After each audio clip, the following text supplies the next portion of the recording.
Bismillahirrahmanirrahim. Assalamualaikum warahmatullahi wabarakatuh. Innalhamdalillah nahmaduhu wa nasta'inuhu wa nastaghfiruhu wa natubu ilaihi wa na'udzu billahi min shururi anfusina wa min sayyiati a'malina. May yahdihillahu fala mudilla lahu wa may yudlil fala hadiya lahu. Wa asyhadu an la ilaha illallah wahdahu la syarika lah wa asyhadu anna Muhammadan abduhu wa rasuluhu la nabiyya ba'dahu. Ya ayyuhalladzina amanu taqullaha haqqa tuqatih wa la tamutunna illa wa antum muslimun. Fa inna ahsanal kalami kalamullah wa khairal huda Muhammadin sallallahu alaihi wasallam. Syarrul umuri muhdatsatuha wa kullu muhdatsatin bid'ah wa kullu bid'atin dhalalah wa kullu dhalalatin finnar. Hadirin dan hadirat yang dirahmati Allah Subhanahu wa taala, insyaallah pada kesempatan kali ini kita akan bersama-sama belajar kitab yang paling sahih setelah Al-Quranul Karim, yaitu Sahih Al-Bukhari yang dikarang oleh Al-Imam Abu Abdullah Al-Bukhari rahimahullahu ta'ala.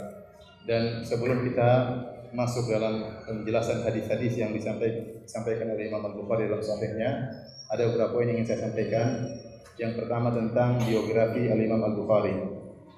Kemudian yang kedua tentang sebab penulisan beliau, kenapa menulis Sahih Al-Bukhari. Kemudian juga nanti saya akan sampaikan tentang biografi dari Al-Hafidz Ibnu Hajar rahimahullahu taala yang mensyarah Sahih Bukhari dalam kitabnya yang sangat luar biasa, itu Fathul Bari. Ya. Baru kemudian setelah itu kita jelaskan sedikit tentang apa keistimewaan buku Fathul Bari. Baru kemudian kita masuk dalam jilid pertama dari Sahih Bukhari. Kita mulai dengan bab kitab yang pertama, kitab Badi'il Wahyu, tentang permulaan wahyu. Pembahasan pertama kita akan bahas tentang biografi Al-Imam Al-Bukhari rahimahullahu taala. Saya nukilkan dari kitab Hudassari, sebagian orang bacanya Hadyusari tetapi yang benar Hudassari, sebagaimana ditashkil, diberi harokat langsung oleh Ibnu Hajar rahimahullah, penulis buku. Jadi bukunya judulnya Hudassari Muqaddimah Fathul Bari yang dicetak sekarang dalam 2 jilid. Saya akan ambil biografi Al-Imam Al-Bukhari dari kitab Hudassari karangan Ibnu Hajar rahimahullahu taala. Adapun Al-Imam Al-Bukhari, nama lengkap beliau, kunyahnya adalah Abu Abdullah. Abu Abdullah, nama beliau Muhammad bin Ismail bin Ibrahim bin Al-Mughirah bin Bardizbah Al-Ju'fi. Ya. Bisa diulang? Bisa. Saya ulang lagi, saya juga belum hafal ya. Muhammad bin Ismail bin Ibrahim bin Al-Mughirah bin Bardizbah Al-Ju'fi. Jadi Muhammad putranya Ismail, Ismail putranya siapa? Ibrahim putranya Bardizbah, putranya Al-Mughirah, Al-Mughirah putranya Al-Bardizbah Al-Ju'fi rahimahullahu ta'ala. Beliau lahir pada hari Jumat tanggal 13 Syawal tahun 194 Hijriah, tahun 194 Hijriah. Jadi di penghujung abad kedua di Bukhara, di kota di Bukhara. Keturunan beliau ya berasal dari negeri Persia. Jadi Al-Bardizbah, kakek beliau yang keberapa? Ayah beliau yang atau 1, 2, 3, 4, 5 ya, kakek beliau atau ayah yang kelima, Al-Bardizbah adalah seorang dari negeri Persia, dan dia berada di atas agama orang-orang Persia. Jadi kakeknya yang kelima bukanlah orang Muslim, mungkin orang Majusi dari Persia. Kemudian anaknya Al-Mughirah masuk Islam melalui seorang Muslim yang bernama Al-Yaman Al-Ju'fi. Al-Yaman Al-Ju'fi, oleh karena dia masuk Islam melalui seorang yang bernama Al-Ju'fi, maka nisbahnya terakhir kepada Al-Ju'fi. Makanya Imam Abu Bukhari namanya Abu Abdullah Muhammad bin Ismail bin Ibrahim ibn Al-Mughirah ibn Al-Bardizbah Al-Ju'fi, karena Al-Mughirah masuk Islam lewat orang yang namanya siapa? Al-Ju'fi. Maka nisbahnya kepada orang yang membuat dia masuk Islam. Jadi sini Imam Al-Bukhari meskipun dia orang Persia, namun dia tidak fanatik terhadap suku Persianya. Tidak sebagaimana kita dapati sebagian orang yang mereka fanatik terhadap Persia, bahkan menimbulkan kebencian terhadap orang-orang Arab. Ya, Imam Al-Bukhari bukan orang Arab, dia bukan orang Arab, tapi dia cinta kepada bahasa Arab, cinta kepada hadis-hadis Nabi Sallallahu Alaihi Wasallam. Taib. Ismail ayahnya Al-Imam Al-Bukhari meninggal tatkala Imam Bukhari masih kecil. Oleh karenanya Imam Al-Bukhari hidup dalam kondisi yatim, dipelihara oleh ibunya. Kemudian di masa masih sangat muda beliau sudah sangat nampak kecerdasannya dan sangat kuat hafalannya. Maka disebutkan beliau pernah mengkritik seorang ahli hadis di zaman beliau. Ada seorang ahli hadis pernah membaca suatu riwayat di depan di suatu pengajian di hadapan orang banyak dengan berkata Sufyan an Abi Zubair an Ibrahim. Sufyan an Abi Zubair an Ibrahim. Ini nama-nama rawi. Disebutkan satu sanad dia mengatakan Sufyan an Abi Zubair an Ibrahim. Maka Al-Bukhari waktu itu hadir, maka dia protes, dia berkata, "Inna Abu Zubair lam yarwi an Ibrahim." Kata dia, wahai fulan, sungguhnya Abu Zubair tidak meriwayatkan dari Ibrahim. Fantaharani, kata Imam Bukhari, maka ahli hadis tadi membentak saya. Faqultu lahu, maka aku berkata kepada ahli hadis tadi, "Irji ilal asal, kalau kau punya buku, coba kembali ke bukumu." Maka orang tersebut kemudian masuk ke kamarnya, dia cek lagi bukunya. Kemudian dia berkata, "Menurut kamu bagaimana wahai anak muda? Riwayatnya harusnya bagaimana?" Maka kata Imam Al-Bukhari, "Huwa Zubair." Bukan Abu Zubair, tapi siapa? Az-Zubair. Dan dia adalah Ibnu Adi, meriwayatkan dari Ibrahim. Maka orang tersebut akhirnya memperbaiki riwayat yang telah dia catat dalam bukunya. Maka dia berkata, "Shadaqta, engkau benar." Ana yang bertanya kata Imam Al-Bukhari, "Waktu itu umurmu berapa waktu kejadian tersebut?" Kata Imam Al-Bukhari, "Umurku masih 11 tahun." 11 tahun sudah hafal apa? Riwayat-riwayat yang begitu banyak ya. Kemudian beliau sudah mulai menulis buku sejak beliau umur belasan tahun. Tatkala beliau berumur 18 tahun, beliau menulis buku judulnya Qadaya Sahabah wa Tabi'in. Kemudian beliau juga menulis kitab At-Tarikh Al-Kabir yang sekarang dicetak berjilid-jilid. Waktu beliau masih berumur 18 tahun. Kata beliau, beliau menulis kitab Tarikh Al-Kabir di Raudhah, itu di kuburan Nabi sallallahu alaihi wasallam. Beliau tulis tatkala di malam-malam bulan purnama. Kemudian juga dalam menuntut ilmu beliau rihlah dalam banyak tempat, ke negeri Syam, ke Mesir, Jazirah, ke Basrah, bahkan berulang-ulang ke Basrah 4 kali, ke Jazirah 2 kali. Kemudian tinggal di Mekah selama 6 tahun ya. Beliau seringkali masuk ke Kufah, ke Baghdad, semuanya dalam rangka untuk mencari riwayat-riwayat hadis. Dan luar biasa hafalan beliau. Hashid bin Ismail pernah bercerita, "Kana Al-Bukhari yakhtalifu ma'ana ila masyayikh al-Basrah wa huwa gulam." Kami bersama Al-Bukhari pergi ke guru-guru syekh-syekh di negeri Basrah. Waktu itu Bukhari masih sangat muda. Fala yaktubu hatta ala dzalika ayyam. Dan beliau selalu hadir dan tidak pernah nulis. Seperti kita hebat. Hadir enggak pernah nulis. Falumna ba'da 16 yauman. Setelah 16 hari enggak pernah nulis, kami pun mencela Al-Bukhari. Ini orang 16 hari ikut pengajian dengan riwayat hadatsana an fulan dari sahabat Rasulullah SAW bersabda. 16 hari itu sudah entah berapa banyak hadis yang dia dengar dan dia tidak pernah mencatat. Maka kami pun mencela Al-Bukhari. Al-Imam Al-Bukhari waktu dicela dia diam saja. Namun dicela terus akhirnya dia pun berkata, "Qad aksartum alayya." Kalian terlalu banyak mencelaku. Kata Imam Al-Bukhari, "Fa'ridu alayya ma katabtum." Kalau gitu apa yang sudah kalian catat sih 16 hari? Mana yang kalian catat? Semuanya mengeluarkan bukunya yang mereka telah catat selama 16 hari. Maka ternyata jumlah hadis selama 16 hari lebih dari 15.000 hadis. Lebih dari 15.000 hadis. Faqara'aha kullaha an dhahri qalbin. Maka Imam Al-Bukhari baca 15.000 hadis tadi dengan hafalannya. Jadi selama 16 hari tersebut beliau apa? Hafal. Luar biasa ya. Coba saya tanya deh, hafalannya kuat. Siapa nama Imam Al-Bukhari yang lengkap? Angkat tangan, saya kasih hadiah. Jangan lihat catatan. Coba berdiri. Lengkap. Jangan lihat catatan. Coba.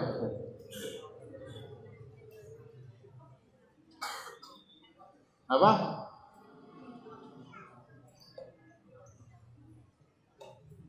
Hampir benar tapi salah. Ya udah, hadiahnya nggak ada. Kita lanjutkan. Salah ya, kurang lengkap. Masya Allah, jazakallah khairan.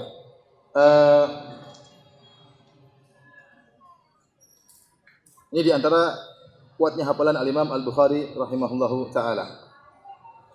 Kemudian berkata Muhammad bin Abi Hatim, Al-Imam Al-Bukhari pernah bercerita, dari Al-Imam Al-Bukhari beliau pernah bercerita, kuntu fi majlis Al-Firyabi. Suatu hari aku sedang berada di majelisnya Al-Firyabi. Faqala haddatsana Sufyan an Abi Urwah. Maka Al-Firyabi berkata, haddatsana, telah menyampaikan kepada kami Sufyan an Abi Urwah, dari Abi Urwah, an Abil Khattab, an Abi Hamzah. Dari Abi Urwah, Abil Khattab, Abi Hamzah. Falam ya'rif ahadun fil majlis man fawqa Sufyan. Maka tidak ada yang kenal siapa si Abu Urwah, siapa si Abu Hamzah, Abul Khattab, siapakah Abu Hamzah. Maka aku pun jelaskan kepada para hadirin, Abu Urwah huwa Ma'mar bin Rashid. Abu Urwah adalah si fulan, namanya Ma'mar bin Rashid. Abul Khattab adalah Qatadah bin Di'amah As-Sadusi. Abu Hamzah adalah Anas bin Malik radhiyallahu taala anhu. Wa kana Ats-Tsauri, yaitu Sufyan Ats-Tsauri, fa'ulan lidzalika yaqnil masyhurin. Sufyan Ats-Tsauri kalau meriwayatkan hadis terkadang dia memberi kunyah, menyebutkan kunyah-kunyah nama-nama perawi. Dia tidak menyebutkan nama perawi secara langsung, dia suka menyebut kunyah-kunyahnya. Sehingga sebagian orang yang tidak tahu kunyahnya dengan namanya jadi bingung, ini siapa maksudnya rawinya. Al-Imam Al-Bukhari hafal nama-nama dan hafal juga kunyah-kunyahnya. Paham ya? Ini menunjukkan hebatnya Imam Al-Bukhari mengenal benar siapa perawi-perawi hadis. Kemudian adapun guru-guru Al-Imam Al-Bukhari sangatlah banyak. Al-Imam Al-Bukhari berkata, "Katabtu an 1080 nafsan laisa fihim illa sahibu hadis." Aku mencatat hadis dari 1080 guru. 1080 guru. Ya, wajar beliau tadi telah rihlah ke mana? Ke Basrah, ke Kufah, ke Baghdad, ke Jazirah, ke Mekah, ya. Beliau rihlah ke mana-mana dalam rangka untuk mencari hadis. Ternyata beliau mencatat dari 1080 syekh.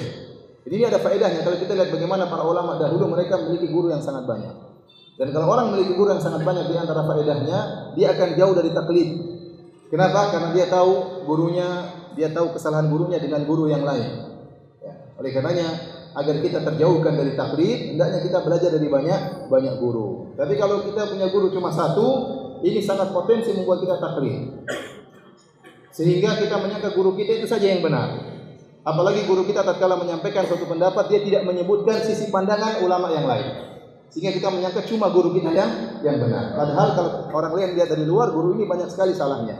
Oleh karenanya, di antara hal yang membuat kita tidak mudah untuk taklid kepada seorang, maka kita belajar dari guru-guru yang banyak. Sehingga kalau guru ini punya kekurangan, saling melengkapi dengan guru yang lain. Sebagaimana Imam Al-Bukhari belajar dari 1080 syekh. Ya. Guru antum ada berapa? Kemudian beliau mengatakan, saya tidak mengambil ilmu kecuali dari ahli hadis. Ini dalil juga bahwasanya Al-Imam Al-Bukhari waktu belajar hadis dia memilih guru, tidak sembarang guru beliau mengambil ilmunya. Kata beliau, lam aktub illa amman qala al-imanu qaulun wa amalun. Aku tidak mengambil hadis dari seorang pun kecuali yang berpendapat iman adalah qaul wa amal, adalah perkataan dan perbuatan. Artinya apa? Imam Al-Bukhari mengatakan aku tidak mengambil hadis dari orang-orang Murji'ah. Karena orang-orang Murji'ah mengatakan iman itu hanyalah ma fi qalb, yaitu hanyalah yang ada di hati. Ada yang lebih ringan dari mereka mengatakan al-iman adalah apa yang ada di hati, dan i'tiqadun wa qaulun. Hanya i'tiqad, keyakinan dan perkataan. Adapun amal bukan termasuk dari iman. Itu orang-orang Murji'ah, dan Al-Imam Al-Bukhari tidak mengambil ilmu dari orang-orang Al-Murji'ah. Dia berkata seluruh guru saya 1080 orang semuanya adalah ahlu sunnah wal jamaah. Ini juga menunjukkan kita harus selektif tatkala mencari guru.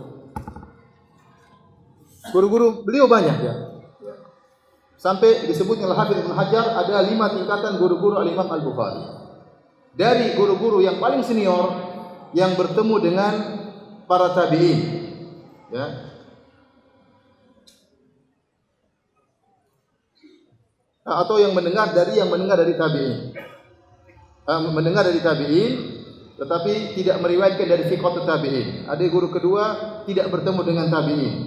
Kemudian tingkatan ketiga rufaqa'uhu fit talab. Kata Ibnu Hajar rahimahullah, di antara tingkatan guru beliau ada yang ternyata teman-temannya dalam menuntut ilmu. Imam Bukhari orangnya tawadhu dan jauh daripada hasad. Sehingga beliau mau menuntut ilmu dari temannya sendiri, teman sejawatnya dalam mencari ilmu. Namun dianggap oleh beliau ini guru saya karena saya pernah belajar mengambil ilmu dari beliau. Bahkan di antara guru-gurunya ada yang dia mengambil ilmu dari murid-muridnya. Ini tingkatan yang kelima atau tabaqah al-khamisah. Kata Ibnu Hajar, qaumun fi idadi talabatihi fi sinni wal isnad. Itu guru-guru yang sebenarnya pada tingkatan murid-murid beliau. Ini menunjukkan tawadhu'nya Imam Al-Bukhari. Meskipun dia orang yang alim, dia mau mengambil ilmu dari orang teman-teman sejawatnya, bahkan mengambil ilmu dari murid-muridnya. Adapun tentang bagaimana zuhud beliau, tentang takwa beliau, tentang agama beliau, ya, kita akan sebutkan apa yang ditulis oleh Al-Hafiz Ibnu Hajar. Tentunya saya tidak akan baca semuanya, tapi saya hanya menukil yang saya rasa perlu untuk kita ketahui. Di antaranya ayahnya adalah seorang yang sangat alim. Kata Ahmad bin Hafs, dia berkata, dakhaltu ala Ismail walidi Abi Abdullah inda mautihi. Kata Ahmad bin Hafs, aku bertemu dengan menemui Ismail bin Ibrahim, yaitu ayahnya Al-Imam Al-Bukhari tatkala Ismail akan meninggal dunia. Maka Ismail berkata, faqala la a'lamu fi mali dirhaman min haramin wala dirhaman min syubhatin. Aku tidak mengetahui dalam hartaku ada satu dirham yang haram, bahkan tidak ada satu dirham yang aku hasilkan dari hasil yang syubhat. Jadi ayahnya Imam Al-Bukhari adalah orang yang bertakwa. Sampai-sampai dia tidak punya penghasilan meskipun satu dirham dari harta yang haram. Bahkan tidak ada satu dirham pun dari harta yang syubhat. Makanya anaknya siapa? Al-Imam Al-Bukhari. Nah, kalau kita hartanya haram, syubhat kita ambil, haram kita ambil, ya anaknya enggak jadi Al-Imam Al-Bukhari. Ya jadi anak-anak kita. Oleh karenanya ini menunjukkan ya pengaruh orang tua terhadap anak sangat luar biasa. Terkadang kita melihat kenakalan pada anak kita atau ada ketidakberesan pada anak kita, sebabnya bukan anak-anak tapi sebabnya kita. Kita yang kurang bertakwa kepada Allah Subhanahu wa taala. Makanya salah seorang salaf dia salat, kemudian dia perpanjang salatnya, kemudian dia berkata kepada anaknya, saya sengaja panjangkan salat saya agar Allah menjaga engkau wahai anakku. Ya, agar Allah menjaga. Jadi di antara kata para ulama bagaimana kita bisa menterbiah anak-anak kita, di antaranya kita sendiri harus bertakwa kepada Allah Subhanahu wa taala sehingga ada dampaknya Allah menjaga anak-anak kita. Kata Allah, ihfadillaha, kata Rasulullah SAW, ihfadillaha yahfadka. Jagalah Allah, jagalah perintah-perintah Allah, maka Allah akan jaga engkau. Kata para ulama, Allah akan menjaga engkau, jaga keluargamu, jaga anak-anakmu, jaga hartamu dengan engkau menjaga Allah Subhanahu wa taala. Al-Imam Al-Bukhari mendapat warisan dari ayahnya, warisan yang banyak. Malan jarilan, harta yang sangat banyak. Maka dia pun menggunakan hartanya tadi, dia tidak bekerja tapi dia melakukan mudharabah. Apa namanya bahasa Indonesianya? Apa? Bagi hasil ya, bagi hasil. Dibagi hasil. Jadi dia gunakan harta tersebut ya untuk menuntut ilmu. Beliau berkata, "Ma tawallaitu syira'a syai'in qat wala bai'ah." Aku tidak pernah membeli sesuatu pun dan tidak pernah menjual sesuatu pun. Kuntu amuru insanan fayashtari li. Saya selalu menyuruh seorang untuk membelikan saya. Qila lahu lima, kenapa engkau tidak pernah langsung beli dan tidak pernah langsung menjual? Lima fihi min az-ziyadati wan nuqsan wa takhlid. Kata dia, dalam jual beli itu ada tambahan, ada kurangan, ada campur-campuran, dan beliau tidak mau seperti itu. Beliau tidak mau karena warak beliau tidak mau masuk dalam dunia dagang berdagang atau jual menjual atau beli membeli. Imam Al-Bukhari susah kalau hidup di zaman kita. Ya. Tapi ini warak beliau rahimahullah taala. Tidak mau membeli. Kalau suruh dia membeli, suruh orang yang beli. Kemudian di antaranya Abu Sa'id Bakar bin Munir berkata, "Kana humila ila Muhammad bin Ismail bidha'atun anfadaha ilaihi Abu Hafs. Fajtama'a ba'du tujjar ilaihi bil 'ashiyyah wa talabuha minhu bi ribhi 5,000 dirham." Al-Imam Al-Bukhari didatangkan barang dagangan ya untuk dijual.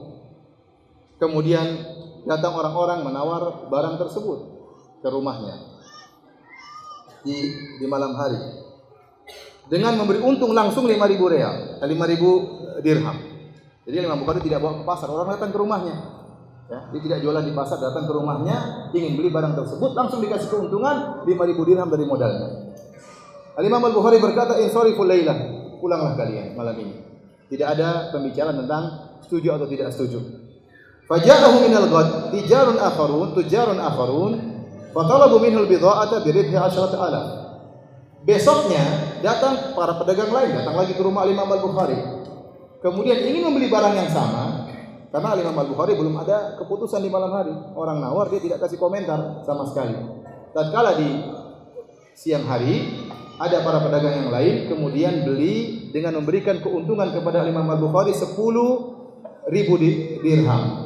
Jadi 2 kali lipat dari keuntungan para pedagang yang pertama. Maka apa kata Imam Al-Bukhari? Inni nawaitul barihata an adfa ila al-awwalin. Saya sudah niatkan tadi malam saya sudah niatkan meskipun belum saya ucapkan. Tapi saya sudah niatkan bahwasanya barang dagangan saya akan saya jualkan kepada para pedagang yang semalam. La uhibbu an anqudha niyyati. Saya tidak ingin membatalkan niat saya tadi malam. Kalau kita jelas kita jual kepada yang pertama. Jadi maksud saya Al-Imam Al-Bukhari bermuamalah dengan Allah bahkan terhadap niat-niat yang terbetik dalam hatinya. Dia tahu bahwasanya Allah berfirman, "Innallaha alimun bidzatis sudur." Allah mengetahui apa yang ada dalam hati manusia. Dan tadi malam dia sudah berniat meskipun belum dia ucapkan, meskipun belum dia ungkapkan bahwasanya dia ingin jual kepada para pedagang pertama. Tatkala datang para pedagang kedua ingin berikan keuntungan 2 kali lipat daripada para pedagang pertama, dia tidak jual. Kenapa? Dia tahu Allah sudah tahu niat dia. Maka dia tetap menjual kepada para pedagang yang pertama. Al-Imam Al-Bukhari pernah berkata, "Kharajtu ila Adam bin Abi Iyas." Saya pernah pergi menuju ke seorang ahli hadis namanya Adam bin Abi Iyas. Fata'akharat nafaqati. Namun kiriman uang saya terlambat. Imam Bukhari dia punya dagangan ya. Dia tidak bekerja uangnya semuanya untuk menuntut ilmu, untuk safar, untuk rihlah. Suatu hari uang saya datang terlambat. Hatta ja'altu atanawalu hashish al-ardi. Maka saya pun tidak bisa makan, akhirnya saya pun makan rumput-rumput yang ada di tanah. Karena tidak ada modal sama sekali. Falamma kana fil yaumi tsalits, ini 3 hari beliau makan seperti ini. Makan apa? Rumput untuk menuntut ilmu. Tatkala datang hari ketiga, atani rajulun la a'rifuhu. Tiba-tiba datang seorang lagi, saya tidak kenal dia. Fa'atani surratan fiha dananir. Kemudian dia memberikan saya satu kantong isinya dinar-dinar. Qala Al-Imam Al-Bukhari berkata, "Kuntu astaghillu fi kulli syahrin 500 dirham fa unfiquha fi talab." Maka saya gunakan uang tersebut setiap bulan 500 dirham saya infakkan untuk mencari hadis. Ya, jadi Allah memberikan karamah kepada beliau, uangnya habis sama sekali, makan rumput 3 hari, ya, kemudian ada yang memberikan apa? Hadiah kepada beliau dengan sekantung apa? Dinar. Antum jangan coba ini, saya ingin makan rumput 3 hari, hari ketiga datang orang aja apa? Ini Imam Al-Bukhari.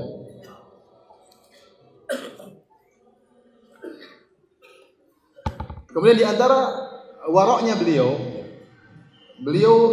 tidak pernah menggibah seorang pun.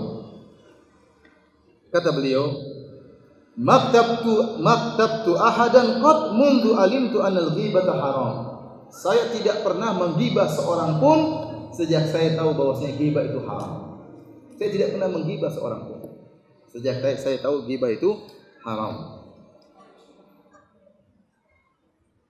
Suatu hari Al-Imam Al-Bukhari berkata kepada Abu Ma'syar Ad-Dharir. Kata Al-Imam Al-Bukhari kepada Abu Ma'syar Ad-Dharir, "Ij'alni fi hillin ya Abu Ma'syar." Wahai Abu Ma'syar, halalkanlah kesalahanku. Saya punya salah, saya minta dihalalkan. Faqala min ayyi syai'in? Maka Abu Ma'syar berkata, heran.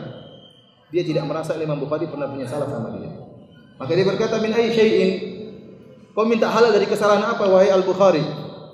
Kata Imam Al-Bukhari, jadi Abu Ma'syar ini seperti muridnya. Dia berkata, rawaitu haditsan yauman. Suatu hari saya meriwayatkan suatu hadis. Fa nadartu ilaika wa qad u'jibta bihi. Waktu saya meriwayatkan hadis, saya lihat engkau kagum dengan hadis ini. Wa anta tuharriku ra'saka wa yadayk. Waktu kau kagum, kau goyang-goyangkan kepalamu. Mungkin kagum. Intinya menunjukkan apa? Kagum dengan hadis tersebut yang diriwayatkan oleh Imam Al-Bukhari. Mungkin dari sisi sanadnya, dari isi hadis tersebut. Fatabassamtu, maka saya pun senyum gara-gara lihat engkau menggerak-gerakkan kepalamu. min dzalik. Maka itu saya minta maaf. Coba, gara-gara pernah senyum lihat orang apa?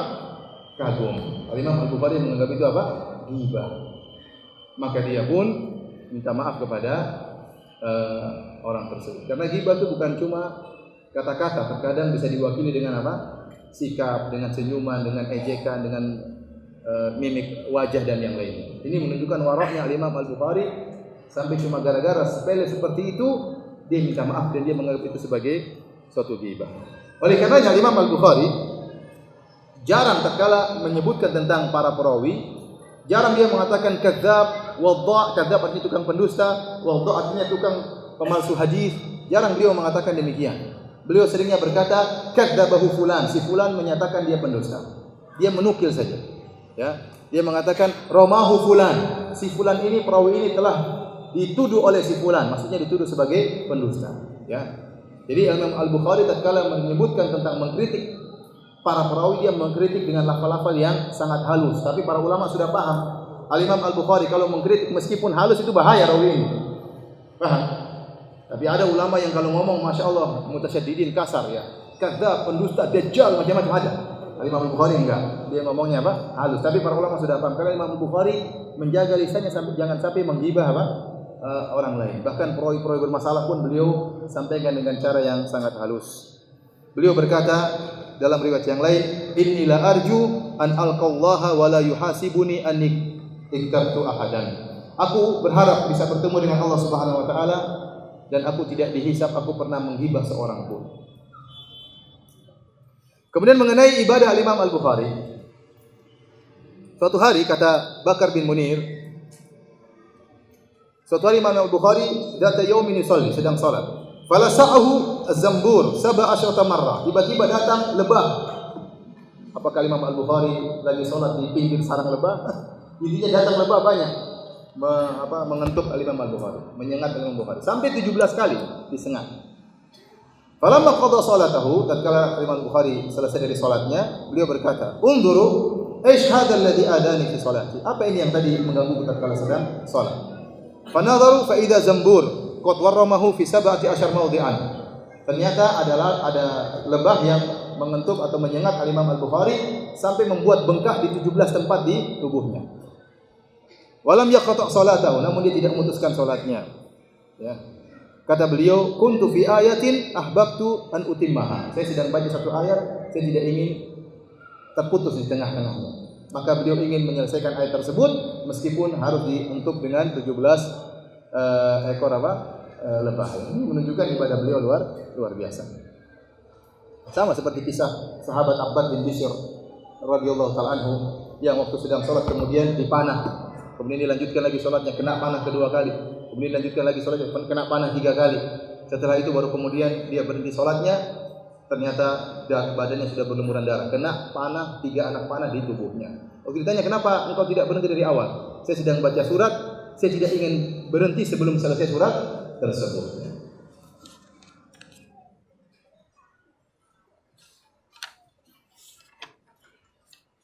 Di antara juga Al-Imam Al-Bukhari rahimahullahu taala, ya banyak ya, tapi ada satu riwayat yang menunjukkan ikhlasnya beliau yang saya ingin bacakan kepada antum semua ya.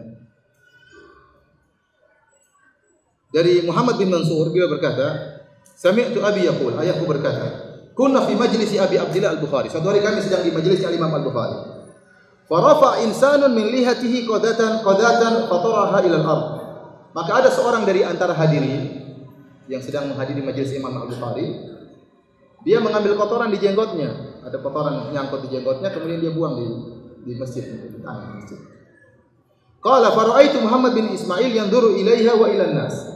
Al-Imam Al-Bukhari sedang meriwayatkan hadis, dia lihat orang tersebut buang kotoran di mana? Di masjid. Maka Imam Al-Bukhari lihat orang tersebut, dia juga lihat kepada para hadirin.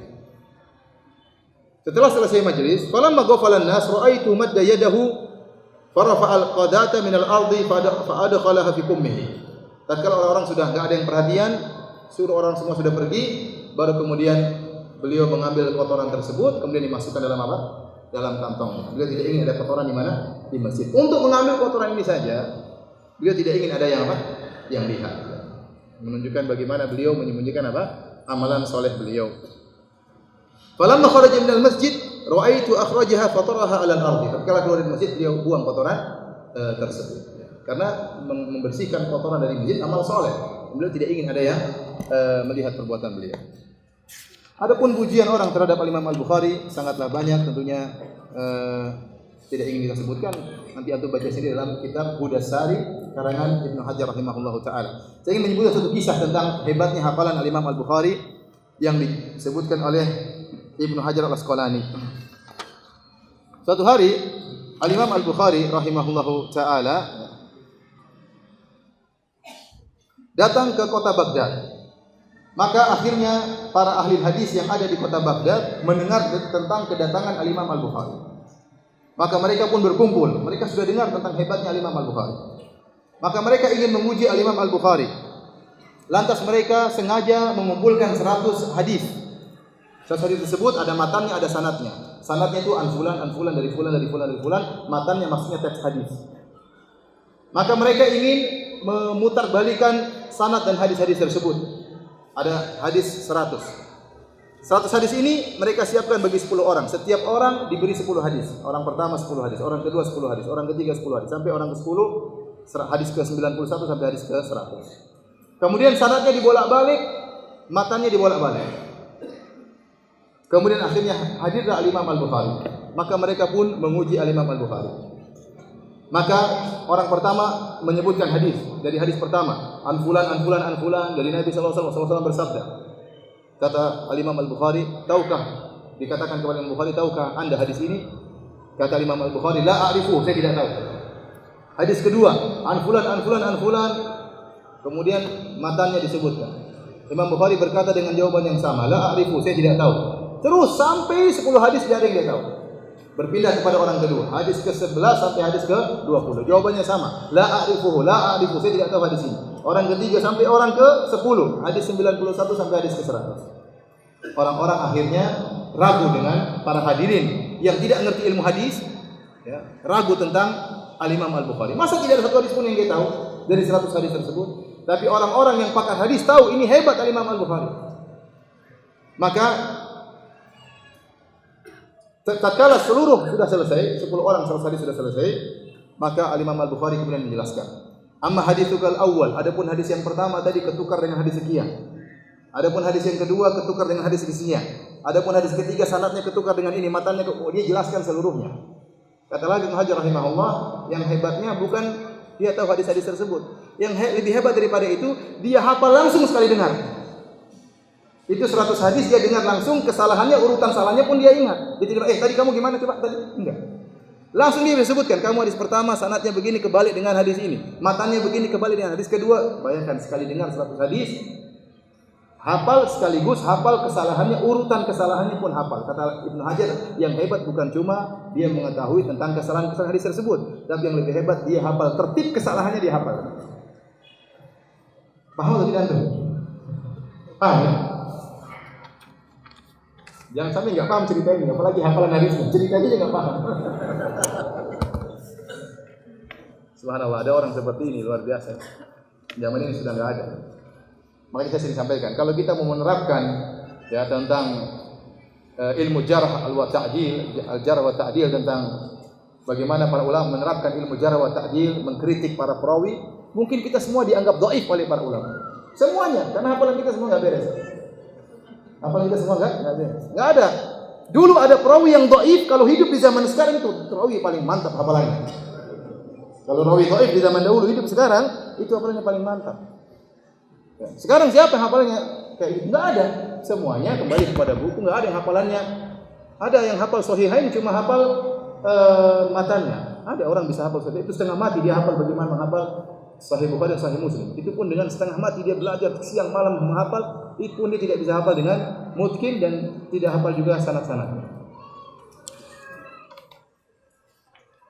Baik, di antara ibadah Imam Al-Bukhari, beliau pernah berkata, "Ma wada'tu fi kitabi sahih haditsan illa kasaltu qabla dzalika wa sallaitu rak'atayn." Tidaklah saya meletakkan satu hadis pun dalam kitab saya Sahih Al-Bukhari kecuali saya mandi dan saya salat 2 rakaat. Dia berkata, "Sannaftul jami' min 600,000 haditsin fi 16 sanatan." Saya menyusun Sahih Bukhari ini, saya pilih dari 600.000 hadis. Dalam riwayat dia mengatakan saya hafal 100.000 hadis dan saya hafal hadis sahih dan saya hafal 200.000 hadis dhaif. 100.000 hadis sahih dan dia hafal 200.000 hadis dhaif. Dan saya memilah dari 600.000 hadis yang saya riwayatkan, saya pilih cuma sekian ribu untuk saya letakkan dalam Sahih Al-Bukhari. Sahih Al-Bukhari kalau tidak salah ada 7.000 hadis. Ya. Kalau tidak salah cuma 7.000 hadis, sekitar 7.000 hadis. Dari 600.000 hadis. Setiap dia meletakkan maka dia harus salat istikharah. Pantas enggak diletakkan dalam bukunya. Maka dia pun mandi, kemudian dia salat 2 rakaat, baru kemudian dia meletakkan hadis tersebut dalam bukunya. Bahkan bukan cuma itu, tatkala dia membeli judul, karena kata para ulama fiqhul Bukhari fi tarajumihi. Fikihnya Imam Bukhari sangat kelihatan dalam judul-judul bab. Jadi nanti kalau kita belajar, kita lihat bagaimana Al-Imam Al-Bukhari istinbatnya mengambil hukum luar biasa. Yang terkadang tidak kita pikirkan, dari mana Imam Bukhari bisa mengambil istinbat hukum dari hadis ini. Maka dia kasih judul, kemudian dia sebutkan dalilnya. Orang bingung, ini dalilnya dari sisi mana? Tapi Ibnu Hajar tugasnya menjelaskan kepada kita, sisi penilaiannya begini. Kalau orang awam tidak ngerti, ya. Bahkan sebagian ulama bingung. Untuk membuat judul tersebut, beliau juga salat 2 rakaat. Menunjukkan kehati-hatian beliau.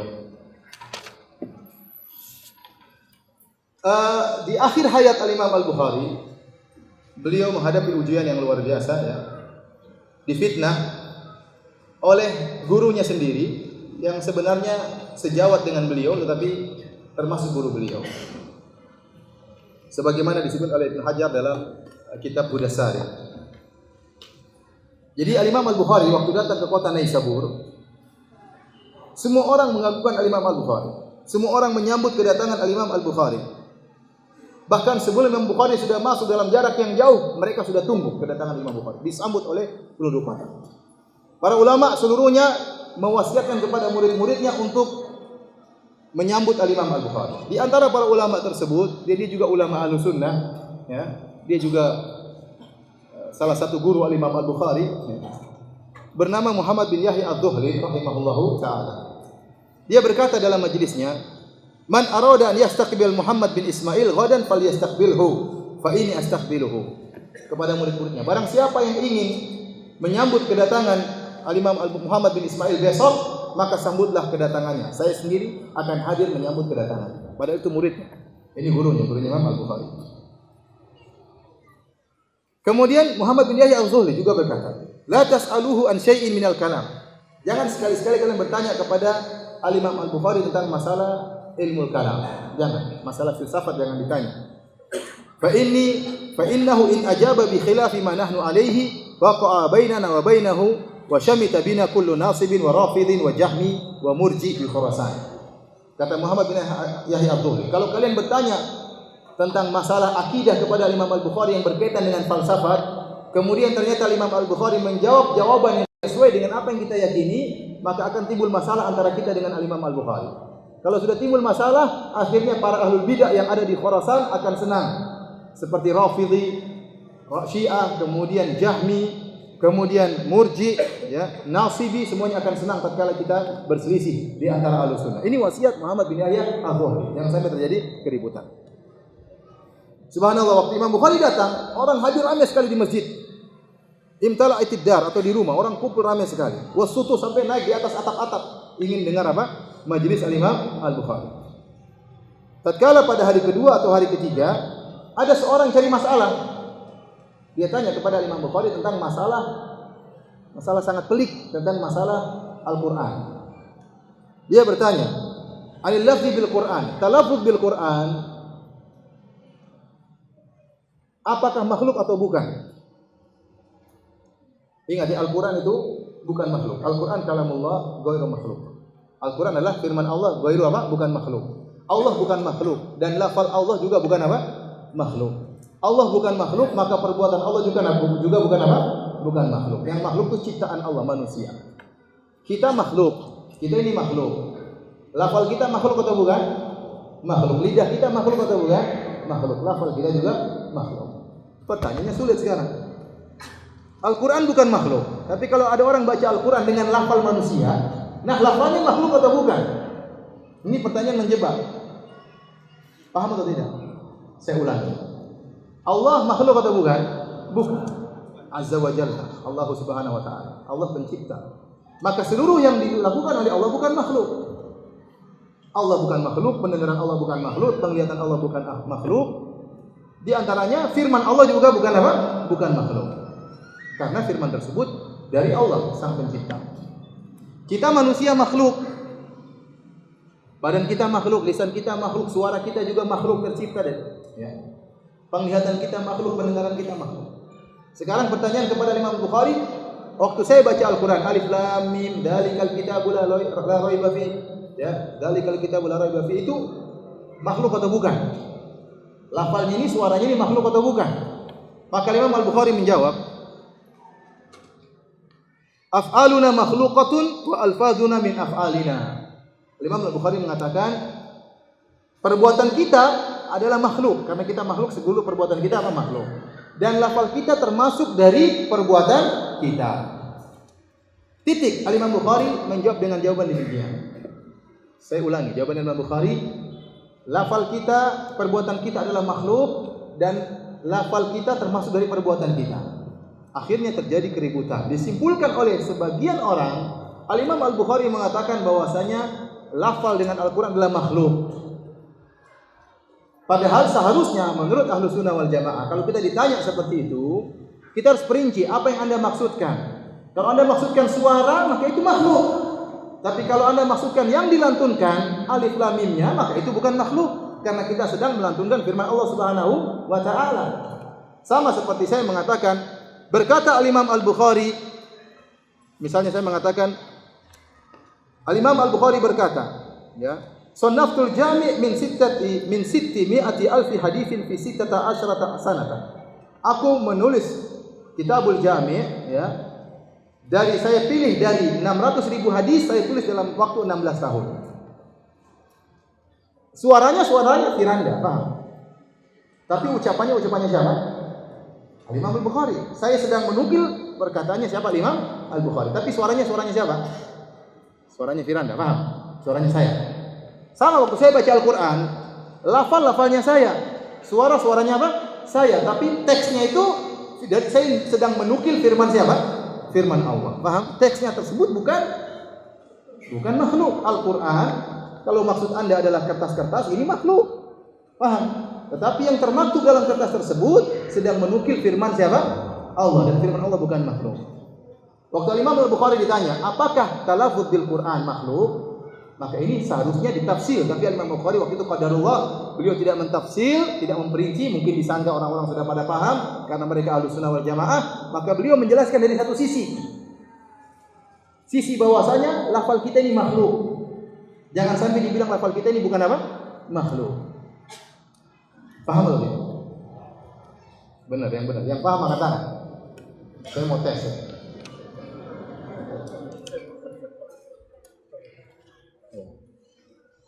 Akhirnya mulailah jadi keributan. Dikatakan Al-Imam Al-Bukhari berfatwa dengan fatwa yang sesat.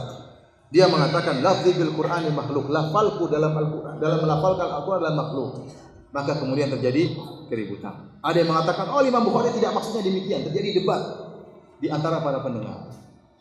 Akhirnya kata sebagian ulama, ya,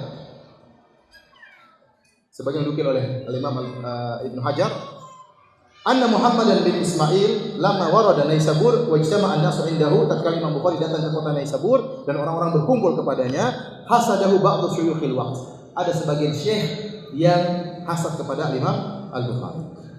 Kemudian menuduh Imam Bukhari mengatakan begini dan begini. Subhanallah, syekh ini yaitu Muhammad bin Al-Zuhri rahimahullah tidak langsung tabayun, tidak langsung cross check kepada Imam Al-Bukhari. Langsung dia sebarkan bahwa Imam Bukhari mengatakan demikian. Maka Imam Bukhari ditahzir, disuruh ditinggalkan majelisnya.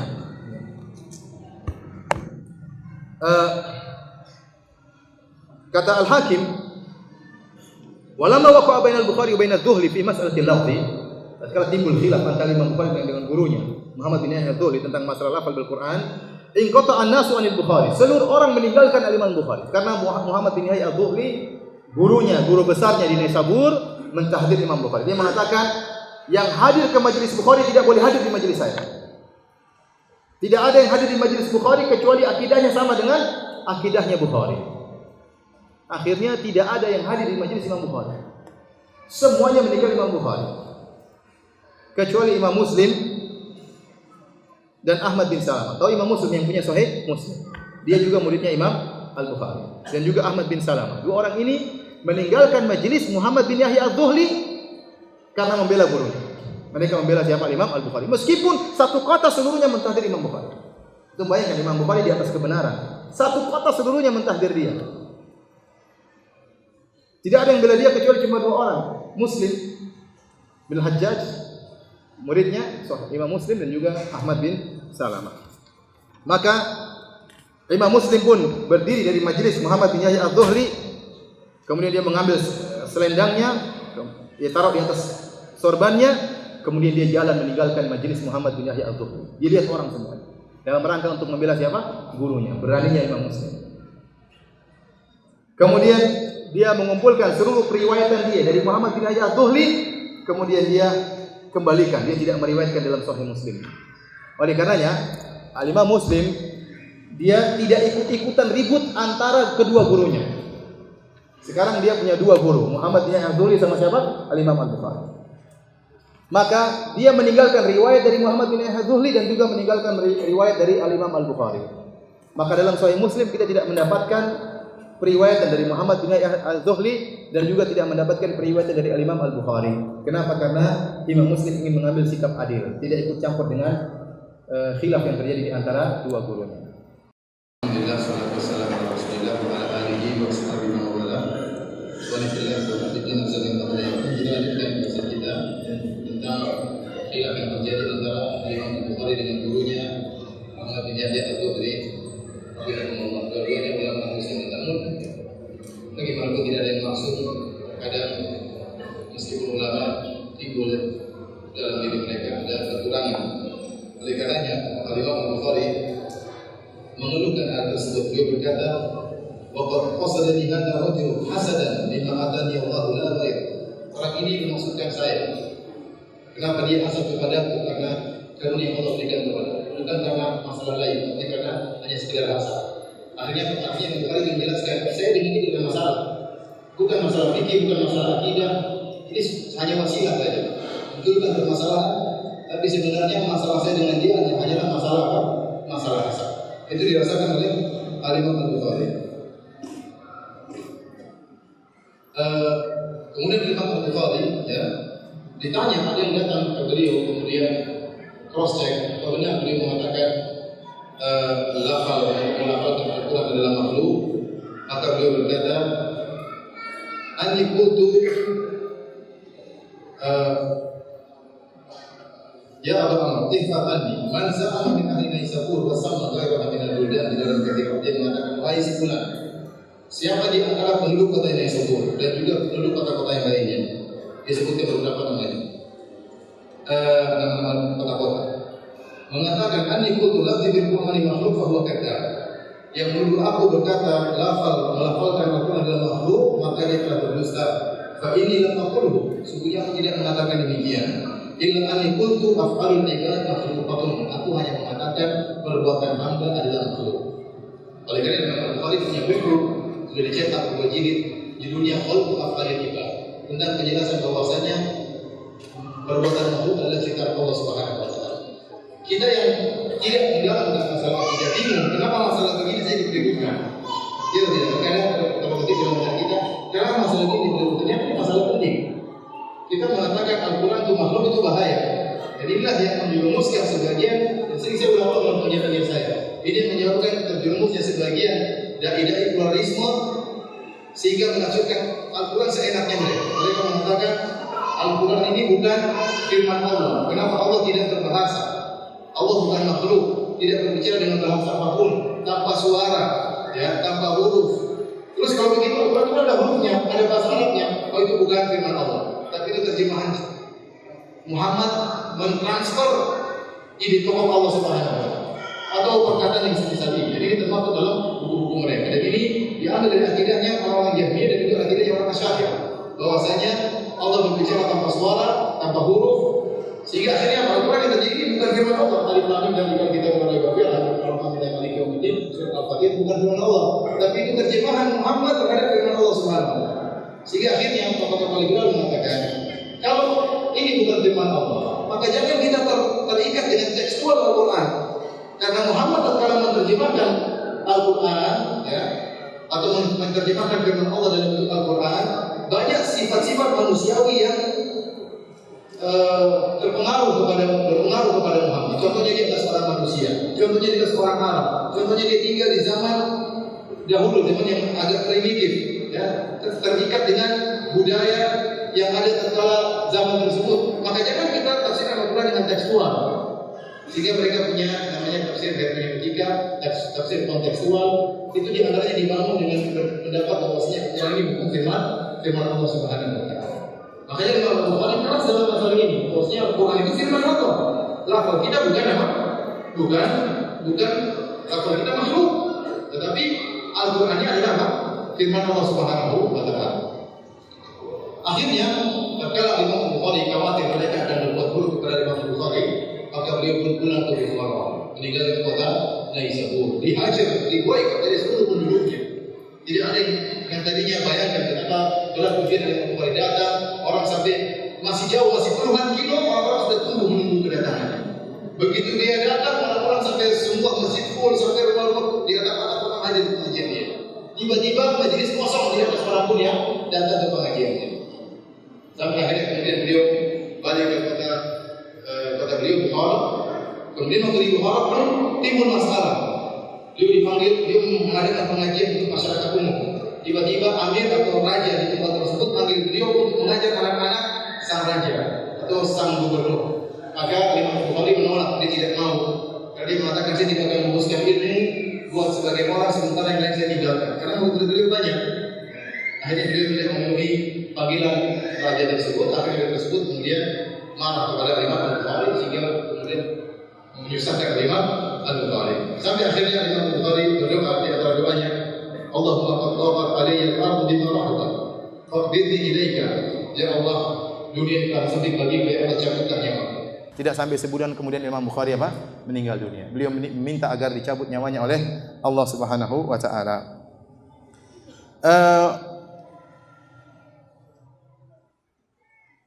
Disebutkan oleh Al-Hafidz Ibnu Hajar rahimahullah riwayat, ya, Imam Al-Bukhari tatkala akan meninggal beliau berpesan. Beliau berkata, "Kaffinuni fi thalathati athwab, laisa fiha qamis wala imamah." Tolong kafankan aku dalam 3 lembaran kain kafan, tanpa pakai gamis, tanpa pakai jubah, dan juga tanpa pakai imamah. Kata sang perawi, fa fa'alna, kami pun melakukan hal tersebut sesuai dengan wasiat Al-Imam Al-Bukhari. Falamma adrajnahu fi akfanihi wa shallaina alaihi wa wada'nahu fi hufratihi faha min turabi qabrihi raihatun thayyibatun kal misk wa damat ayyaman. Waktu kami mengkafankan Al-Imam Al-Bukhari, kemudian kami pun menyolatkan Al-Imam Al-Bukhari, kemudian kami masukkan ke dalam liang lahat, tiba-tiba keluar bau yang sangat harum seperti bau minyak wangi misik, dan itu berlanjut sampai berhari-hari. Wa ja'alan nasu yakhtalifuna ila al-qabr ayyaman ya'khuduna min turabihi. Orang-orang pun datang ke kuburan Al-Imam Al-Bukhari mengambil pasir dari kuburan Al-Imam Al-Bukhari. Ila an ja'alna alaihi khashaban musyabbakan. Maka segera murid-murid Imam Bukhari membuat kuburannya ditutup dengan apa? Dengan kayu yang dibuat semacam pagar sehingga tidak bisa diambil lagi apa? Pasirnya. Jadi keluar bau harum dari kuburan Al-Imam Al-Bukhari. Kemudian banyak orang yang melihat dalam mimpi mereka tentang keistimewaan Al-Imam Al-Bukhari. Di antaranya, ya, Abdul Wahid bin Adam At-Tawawisi berkata, "Ra'aitu Nabi sallallahu alaihi wasallam fi an-naumi ma'ahu jama'atun min ashabi." Aku melihat dalam mimpi Nabi bersama beberapa jamaah dari sahabatnya. Wa huwa waqifun fi mawdhi'in. Nabi sallallahu alaihi wasallam sedang berdiri di suatu tempat. Fa sallamtu alaihi faradda alaihi salam. Saya pun beri salam kepadanya dan Nabi menjawab salamku. Faqultu, "Ma wuqufuka hahuna ya Rasulullah?" Kenapa engkau berdiri di sini wahai Rasulullah? Qala antadhiru Muhammad bin Ismail. Saya sedang menunggu Al-Bukhari. Saya sedang menunggu siapa? Al-Bukhari. Waktu saya lihat mimpi tersebut, tidak lama beberapa hari kemudian sampai kepadaku kabar tentang kematian Al-Imam Al-Bukhari rahimahullahu taala.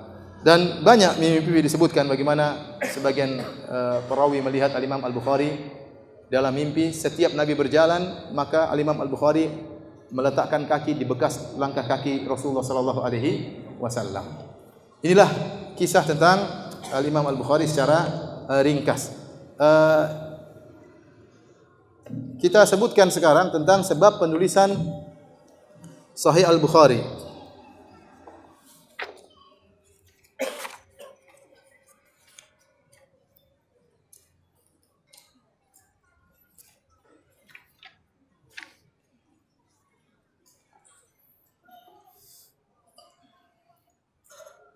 Kita tahu bahwasanya di zaman Nabi SAW, para sahabat sebagian mereka menulis hadis-hadis tapi tidak mereka bukukan.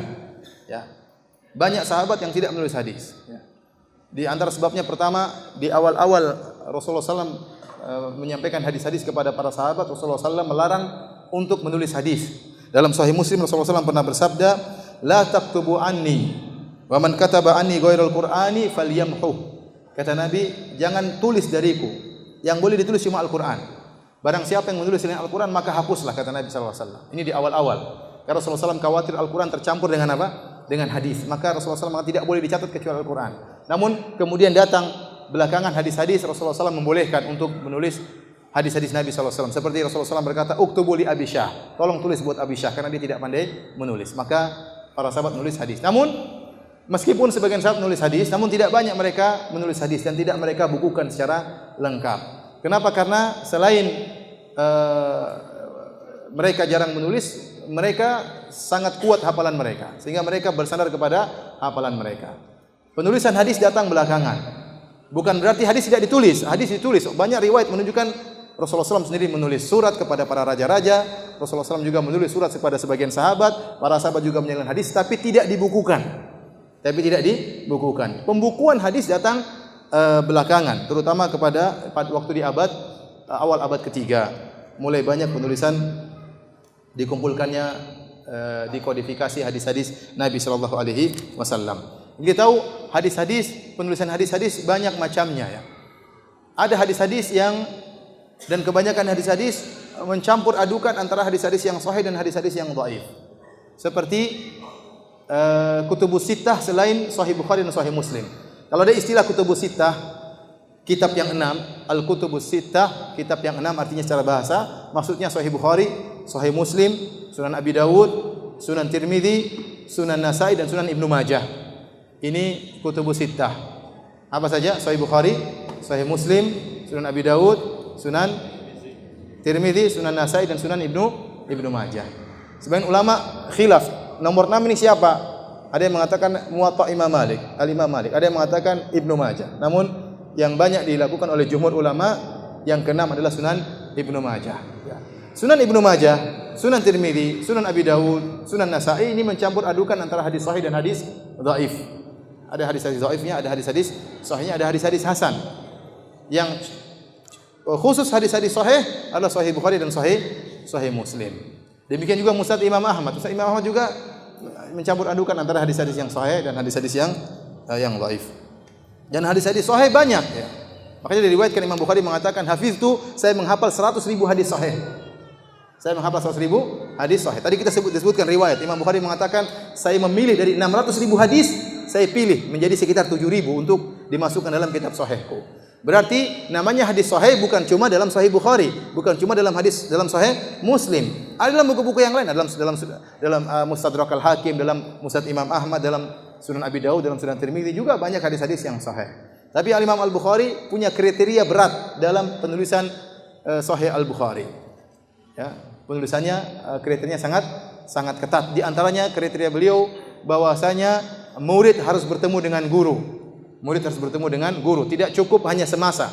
Maka tatkala ada periwayat an fulan dari fulan an fulan, harus dicek apakah fulan dan fulan ini pernah ketemu atau tidak. Kalau tidak pernah ketemu, hadisnya dianggap lemah oleh Al-Imam Al-Bukhari atau tidak sesuai dengan kriteria beliau. Al-Imam Muslim dalam sahihnya lebih ringan syaratnya. Selama si fulan perawi dan gurunya satu masa, apalagi satu kampung atau satu kota, ada kemungkinan untuk bertemu meskipun tidak ada dalil mereka pernah bertemu, tapi mungkin untuk bertemu, maka sudah dianggap bersambung sanadnya. Paham? Dari sisi ini, maka dikatakan Sahih Bukhari lebih kuat daripada Sahih Muslim. Kenapa? Di antara syarat Al-Imam Al-Bukhari, rawi harus pernah ketemu dengan siapa? Gurunya. Ya. Saya misalnya bisa jadi saya tidak ketemu dengan Syekh Fulan, tapi saya baca buku-bukunya dan mungkin saya ketemu dengan dia, tapi saya tidak ketemu. Ya, saya tidak, meskipun saya sezaman dengan dia. Banyak syekh-syekh di Arab Saudi saya tidak ketemu, tapi saya baca buku-bukunya. Meskipun saya mungkin ketemu dengan dia, tapi saya tidak ketemu. Al-Imam Bukhari mensyaratkan harus murid ketemu dengan guru, baru sah sanadnya menurut kriteria Imam Al-Bukhari. Dari sini para ulama mengatakan Sahih Al-Bukhari lebih kuat daripada Sahih Muslim. Adapun tatkala sebagian orang ulama Maghribah, ulama Maghrib, di antara mereka ada yang mengatakan Sahih Muslim lebih kuat daripada Sahih Bukhari. Itu dari satu sisi. Satu sisi maksudnya apa? Kalau kita buka Sahih Bukhari, ternyata Sahih Al-Bukhari tidak semua riwayat dalam sahihnya, dalam kitabnya itu sahih. Jadi ada namanya asal, ada mutabaat, ada hadis-hadis yang asal, yang ini yang sesuai dengan kriterianya. Terkadang Imam Al-Bukhari menyebutkan hadis-hadis mutabaat yang penguat, tapi bukan asalnya. Dia sebutkan riwayat-riwayat penguat dan itu tidak sesuai dengan kriterianya. Terkadang beliau menyebutkan hadis-hadis mu'allaq, nanti akan jelaskan.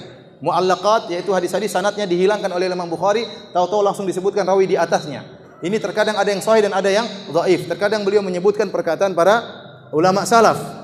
Beda dengan Sahih Muslim. Sahih Muslim kalau buka semuanya sanadnya sahih. Tidak ada hadis-hadis mu'allaqat. Dari sisi sini kalau dikatakan Sahih Muslim dari awal sampai akhir semuanya sahih, maka benar. Adapun Imam Sahih Al-Bukhari, hadis-hadis yang sesuai dengan kriterianya itu sebagai asalnya, sebagai pokoknya, dan ada tambahan-tambahan dari beliau yang terkadang sanadnya apa? Lemah. Ya. Tapi kalau kita kembali kepada pokok hadis-hadisnya, maka kriterianya sangat ketat. Al-Imam Al-Bukhari rahimahullahu ta'ala suatu saat hadir di majelis gurunya, yaitu Ishaq bin Rahuyah.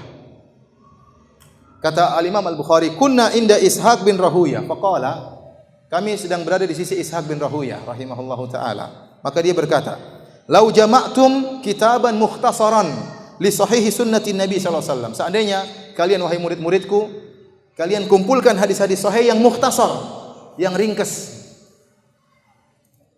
Ini ide gurunya, subhanallah. Cuma kasih ide. Kata Imam Bukhari, fa waqa'a dzalika fi qalbi. Ide gurunya tadi masuk di hatinya. Saya ingin bikin seperti itu, gara-gara ide dari sang guru. Maka saya katakan Al-Imam Al-Bukhari mendapatkan pahala yang sangat banyak. Ishaq bin Rahuyah juga dapat apa? Pahala, gara-gara punya apa?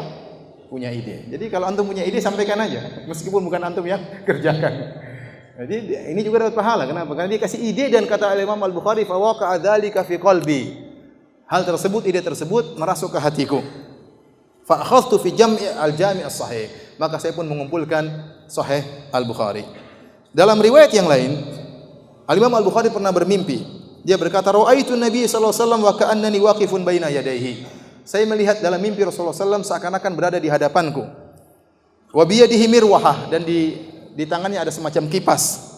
Adzubbu biha wa biyadi mirwahah, dan di tanganku kata Imam Bukhari seakan-akan ada kipas. Adzubbu biha anhu, dengan kipas tersebut aku membela atau menyingkirkan gangguan dari Nabi sallallahu alaihi wasallam. Fasa'altu ba'dal mu'abbirin, setelah itu saya bertanya kepada ahli tafsir mimpi. Faqala li, maka penafsir mimpi tersebut berkata, anta tadzubu anhul kadiba. Kau akan membela Nabi dari kedustaan yang ditempelkan kepada Rasulullah sallallahu alaihi wasallam. Fa huwa alladhi hamalani ala ikhrajil jami' as-sahih. Mimpi ini juga memperkuat Al-Imam Al-Bukhari untuk menyusun Sahih Al-Bukhari. Jadi intinya Sahih Bukhari itu adalah kitab mukhtasar, kitab ringkasan. Makanya Rasulullah SAW mengatakan, saya ringkas dari, kata Al-Bukhari, saya ringkas dari 600.000 hadis. Saya ringkas dari 600.000 hadis menjadi sekitar 7.000 hadis dalam waktu 16 tahun. Dalam waktu 16 tahun. Di antaranya para ulama mengatakan, judul Sahih Bukhari, Al-Jami'us Sahih Al-Musnad min hadithi Rasulullah sallallahu alaihi wasallam wa sunnatihi wa ayyamihi. Jadi nama lengkap Sahih Bukhari, kalau nama ringkasnya siapa? Sahih Al-Bukhari atau Al-Jami'us Sahih. Tapi kalau nama lengkapnya kata Ibnu Hajar, Al-Jami'us Sahih Al-Musnad min hadithi Rasulullah sallallahu alaihi wasallam wa sunanihi wa ayyamihi. Diulang. Al-Jami'us Sahih Al-Musnad apa? Min hadithi Rasulullah sallallahu alaihi wasallam wa sunanihi wa ayyamihi. Al-Aini dalam kitabnya Umdatul Qari mengatakan judul Sahih Bukhari Al-Musnadus Sahih Al-Mukhtasar. Ada tambahan Al-Mukhtasar, yaitu hadis-hadis sahih yang ringkas ya. Subhanallah, ringkasnya saja disyarah oleh Ibnu Hajar dalam kitab Fathul Bari selama 25 tahun. Kitab Fathul Bari itu ditulis Ibnu Hajar berapa tahun? 25 tahun. Nah, kita mau baca saja bertahun-tahun. Nulisnya luar biasa ya. Nanti akan kita jelaskan insyaallah setelah ini. Tapi hadirin yang dirahmati Subhanahu wa taala, oleh karenanya dari sini kita tahu bahwasanya Al-Imam Al-Bukhari memiliki kriteria khusus dalam penulisan sahihnya. Rawi-rawinya terpilih, tidak sembarang perawi yang beliau bisa masukkan dalam Sahih Al-Bukhari. Benar, ada rawi-rawi yang dikritiki oleh para ulama, terutama berkaitan dengan akidah, karena ada sebagian rawi-rawi dalam Sahih Bukhari yang ternyata tertuduh memiliki pemahaman Syiah, ada yang tertuduh memiliki pemahaman Jahmiyah, ada perawi yang tertuduh memiliki pemahaman Khawarij ya. Tetapi Al-Imam Al-Bukhari tetap masukkan perawi-perawi tersebut dalam hadisnya. Ini semua dibahas panjang lebar oleh Al-Hafidz Ibnu Hajar dalam kitabnya Hudas-Sari. Beliau jelaskan rawi-rawi yang dikritiki tersebut satu persatu, kemudian dibela. Kenapa Imam Al-Bukhari tetap memasukkan rawi ini dalam sahihnya, padahal rawi ini bermasalah dalam sisi akidahnya. Ya, dijelaskan oleh Al-Hafidz Ibnu Hajar rahimahullah satu persatu. Di antaranya yang kita dengar akhir-akhir ini, ada sebagian orang yang menyatakan bahwasanya Al-Imam Al-Bukhari ya memasukkan dalam sahihnya perawi-perawi yang berpemahaman Syiah. Sehingga mereka mengatakan tidak boleh kita mengatakan Syiah sesat. Kalau kita mengatakan Syiah sesat berarti Sahih Bukhari sesat juga. Kenapa? Karena dalam Sahih Bukhari ada perawi-perawi yang berpemahaman apa? Syiah. Ya. Jawabannya ini sudah dibahas oleh Al-Hafidz Adz-Dzahabi rahimahullah dan juga sudah dibahas oleh Ibnu Hajar rahimahullahu taala dalam kitab Hadis Hudas-Sari ya. Ternyata kalau kita telaah perawi-perawi yang dituduh sebagai perawi-perawi Syiah dalam kitab Sahih Al-Bukhari, ternyata istilah Syiah tersebut tidak sama dengan orang-orang Syiah zaman sekarang. Ini dijelaskan oleh Al-Hafidz Adz-Dzahabi dan juga oleh Ibnu Hajar Al-Asqalani. Saya bacakan perkataan Ibnu Hajar Al-Asqalani dalam kitab Hudas-Sari ya, di jilid kedua ya. Beliau berkata, jadi beliau jelaskan tentang masalah rawi-rawi yang bermasalah karena masalah akidah mereka. Seperti irja, beliau jelaskan juga. Ini ada rawi-rawi yang murji'ah tapi tetap dimasukkan oleh Imam Bukhari dalam sahihnya. Kemudian juga di antaranya wa tasyayyu. Apa kata Al-Hafidz Ibnu Hajar? Ini tasyayyu menurut mereka, istilah tasyayyu, istilah Syiah menurut para ulama di zaman mereka, para perawi kenapa dikatakan Syiah? Wa tasyayyu mahabbatu Ali. Namanya tasyayyu Syiah maksudnya kecintaan kepada Ali. Wa taqdimuhu ala sahabah. Mengatakan bahwasanya Ali lebih baik daripada sahabat yang lain, itulah Syiah zaman dulu. Waktu terjadi fitnah antara Muawiyah dengan Ali bin Abi Thalib, banyak pembela Ali. Timbullah orang-orang yang mendahulukan Ali daripada mengatakan Ali lebih baik daripada sahabat yang lain. Itulah yang dikatakan oleh para ulama orang-orang Syiah zaman dahulu. Itu pun bermasalah dulu. Itu pun bisa jadi periwayatannya ditolak. Kenapa Imam Bukhari menerima riwayatnya? Karena ada alasan. Sebenarnya ditolak. Cuma gara-gara mengatakan bahwasanya Ali lebih hebat daripada sahabat yang lain. Paham? Faman qaddamahu ala Abi Bakar wa Umar fahuwa ghalin fi tashayyu'ihi. Kata Al-Hafidz Ibnu Hajar, barang siapa yang mengatakan, jadi ada yang mengatakan Ali lebih hebat daripada sahabat yang lain. Ini pun sudah dituduh Syiah. Kata Ibnu Hajar, kalau ada yang mengatakan Ali lebih hebat daripada, lebih didahulukan daripada Abu Bakar dan Umar, kata Ibnu Hajar, ini adalah ekstrim dalam Syiah. Ini baru mendahulukan Ali daripada Abu Bakar dan Umar sudah dikatakan ekstrim dalam Syiah. Ghalin fi tashayyuh. Wa yutlaqu alaihi rafidhi, dan orang yang dikatakan rafidah menurut istilah ulama dahulu. Wa illa fa syi'i, maka cukup dikatakan Syiah. Kalau dia tidak mendahulukan Ali di atas Abu Bakar dan Umar, maka dikatakan Syiah. Tapi kalau dia bilang Ali lebih berhak daripada Abu Bakar dan Umar, maka dikatakan rafidhi. Fa in indhafa ila dzalika sabbu aw at-tasrih bil bughdhi, kalau ditambah dengan kebencian terhadap sahabat, maka dikatakan ghalin fir rafidhi, yaitu ekstrim dalam Rafidah. Ingat, inilah Syiah yang disebut oleh para ulama, ya, perawi-rawi bermasalah yang ada dalam Sahih Bukhari. Ternyata Syiahnya bukan Syiah seperti zaman sekarang. Syiah zaman sekarang yang mengatakan Al-Quran tidak lengkap, ya, yang mengatakan bahwasanya Al-Quran sudah ada pengurangan, yang mengatakan Abu Bakar dan Umar di neraka jahanam. Tidak ada dulu Syiah-Syiah seperti ini. Ingat, Syiah yang mengatakan Ali lebih hebat daripada sahabat dulu bermasalah menurut para ahli hadis. Riwayatnya dipertanyakan untuk diterima. Bukan kemudian datang orang sekarang mengatakan tidak boleh kita mengatakan Syiah sesat. Kalau kita mengatakan Syiah sesat berarti Sahih Bukhari sesat. Ingat, Syiah yang sedang ada di zaman kita tidak sama dengan Syiah seperti istilah ulama di zaman dahulu. Saya sudah jelaskan perkataan Ibnu Hajar. Syiah zaman dahulu maksudnya apa? Cinta kepada Ali, membela Ali. Ali lebih hebat daripada para sahabat. Kalau yang parah, Ali lebih bagus, lebih utama daripada Abu Bakar dan Umar. Itu Syiah yang parah. Tidak sampai derajat sekarang. Al-Quran apa? Al-Quran tidak lengkap. Imam mengetahui ilmu gaib, bahwasanya Aisyah pezina, bahwasanya Abu Bakar di neraka, Umar di neraka, Umar lebih parah daripada Fir'aun dan macam-macam. Ini dari mana? Ini bukan, ini Syiah sekarang tidak disamakan dengan istilah para ahli hadis tatkala menilai para perawi.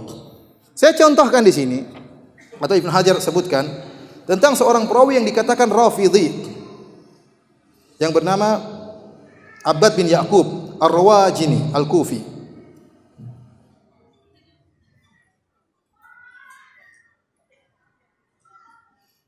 Dia dikatakan Rafidhah. Kenapa? Ini perawi yang paling parah dalam Sahih Bukhari. Kesalahannya apa? Kana yashtumu Utsman radhiyallahu anhu. Dia mencela Utsman. Gara-gara mencela Utsman dikatakan apa? Rafidhi. Ini perawi yang paling parah di mana? Sahih Al-Bukhari. Bukan mengkafirkan Utsman. Bukan mengatakan Abu Bakar di neraka jahanam, kemudian Abu Bakar, Umar di neraka jahanam, Umar praktisi homoseksual dan macam-macamnya. Enggak. Itu Syiah zaman sekarang. Maka jangan terpedaya dengan perkataan sebagian orang yang mengatakan demikian. Justru kita katakan para ulama mengkritiki Imam Bukhari, ulama hadis seluruhnya mengkritiki Imam Bukhari tatkala Imam Bukhari menyebutkan sebagian perawi Syiah dalam sahihnya. Namun ternyata Ibnu Hajar menjelaskan bahwasanya Imam Bukhari, Al-Imam Al-Bukhari tatkala menyebutkan perawi Syiah dalam sahihnya ada alasannya, dan itu yang dijelaskan oleh asalnya tidak diterima. Namun kenapa diterima ada alasannya. Dan ini menjelaskan para ulama sepakat untuk mencela perawi-perawi Syiah, bukan malah menyatakan perawi Syiah harus diterima. Ini pemahaman yang kebalik. Paham maksud saya? Baik, terakhir kita bahas tentang Al-Hafidz Ibnu Hajar rahimahullahu taala.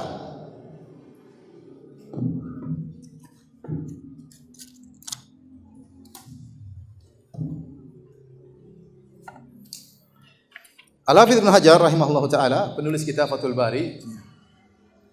Namanya adalah Ahmad bin Ali bin Muhammad bin Ali bin Ahmad Shihabuddin Abul Fadl Al-Kinani Al-Asqalani thumma Al-Misri Syafi'i, dari ulama besar mazhab Syafi'i.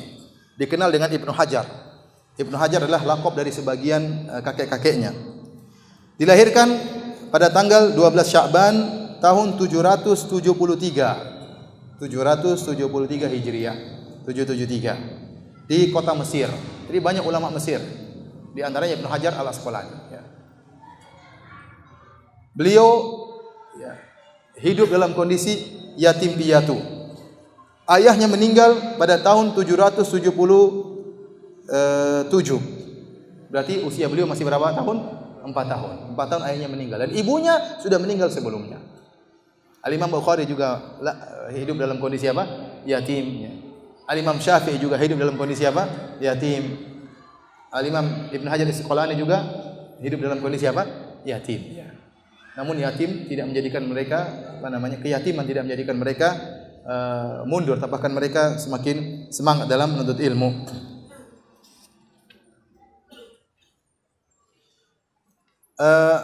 Beliau bercerita tentang diri beliau. Ya. Beliau mengatakan, Ibnu Hajar, ya, saya terjemahkan secara bebas, bahwasanya beliau tidaklah masuk dalam sekolah Al-Kutab, yaitu sekolah semacam pondok untuk anak-anak, kecuali tatkala umur beliau 5 tahun. 5 tahun sudah masuk apa? Pondok. Kemudian hafal Quran tatkala berumur 9 tahun. Kemudian mimpin salat tarawih tatkala umur 12 tahun. Mimpin salat tarawih tatkala umur 12 tahun, ya. Kemudian menghafal matan-matan, ya, yang ditulis oleh para ulama. Kemudian di antara guru-guru beliau seperti Al-Iraqi, Zainuddin Al-Iraqi. Beliau belajar di bawah bimbingan Zainuddin Al-Iraqi sekitar 10 tahun.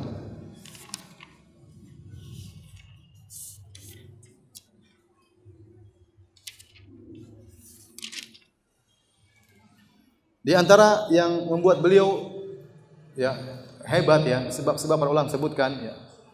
Di antaranya ya, sehingga tulisan beliau sangat banyak. Imam Ibnu Hajar itu tulisannya sangat banyak. Tulisannya sangat banyak. Kalau kita mau sebutkan yang di panjang pengajian kita. Namun para ulama menyebutkan di antara sebab kenapa beliau tulisannya sangat banyak, ya di antaranya beliau pernah minum air Zam-Zam. Pada tahun 805 atau 806 ya. Beliau minum air Zam-Zam, kemudian beliau berdoa agar diberi kemampuan seperti Al-Hafidz Adz-Dzahabi. Karena Al-Hafidz Adz-Dzahabi lebih masyhur sebelum siapa? Ibnu Hajar, terkenal ahli hadis. Maka tatkala beliau berhaji, beliau tahun 805 atau 806 Hijriah, kemudian beliau minum air Zam-Zam, berdoa kepada Allah agar diberi kemampuan seperti Al-Hafidz Adz-Dzahabi. Dan Allah mengabulkan doa beliau tersebut. Kemudian beliau berhaji pada waktu yang lain.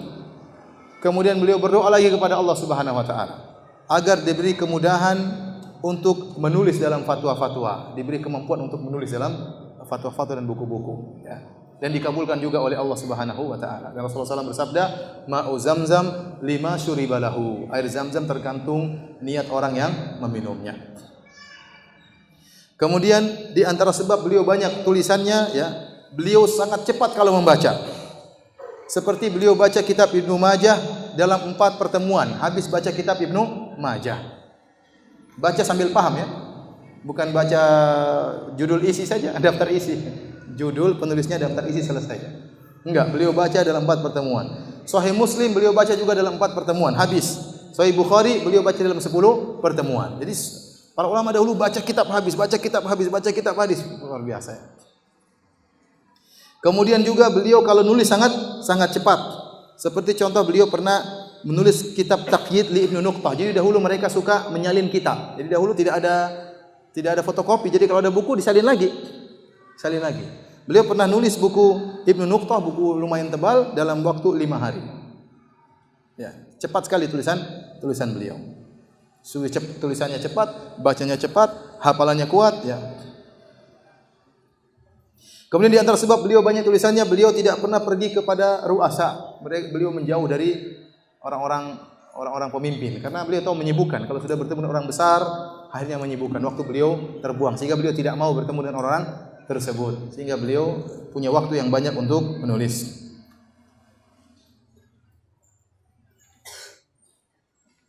Kemudian di antara sebabnya juga beliau adalah orang yang tawadhu dalam menuntut ilmu. Beliau tidak malu untuk mengambil ilmu dari siapa saja. Bahkan beliau mengambil ilmu dari murid-murid beliau seperti Al-Burhan Al-Biqai. Ya ikhwan, ini saya ingatkan dalam masalah ilmu tidak boleh ada kesombongan ya. Seorang menuntut ilmu dari siapa saja.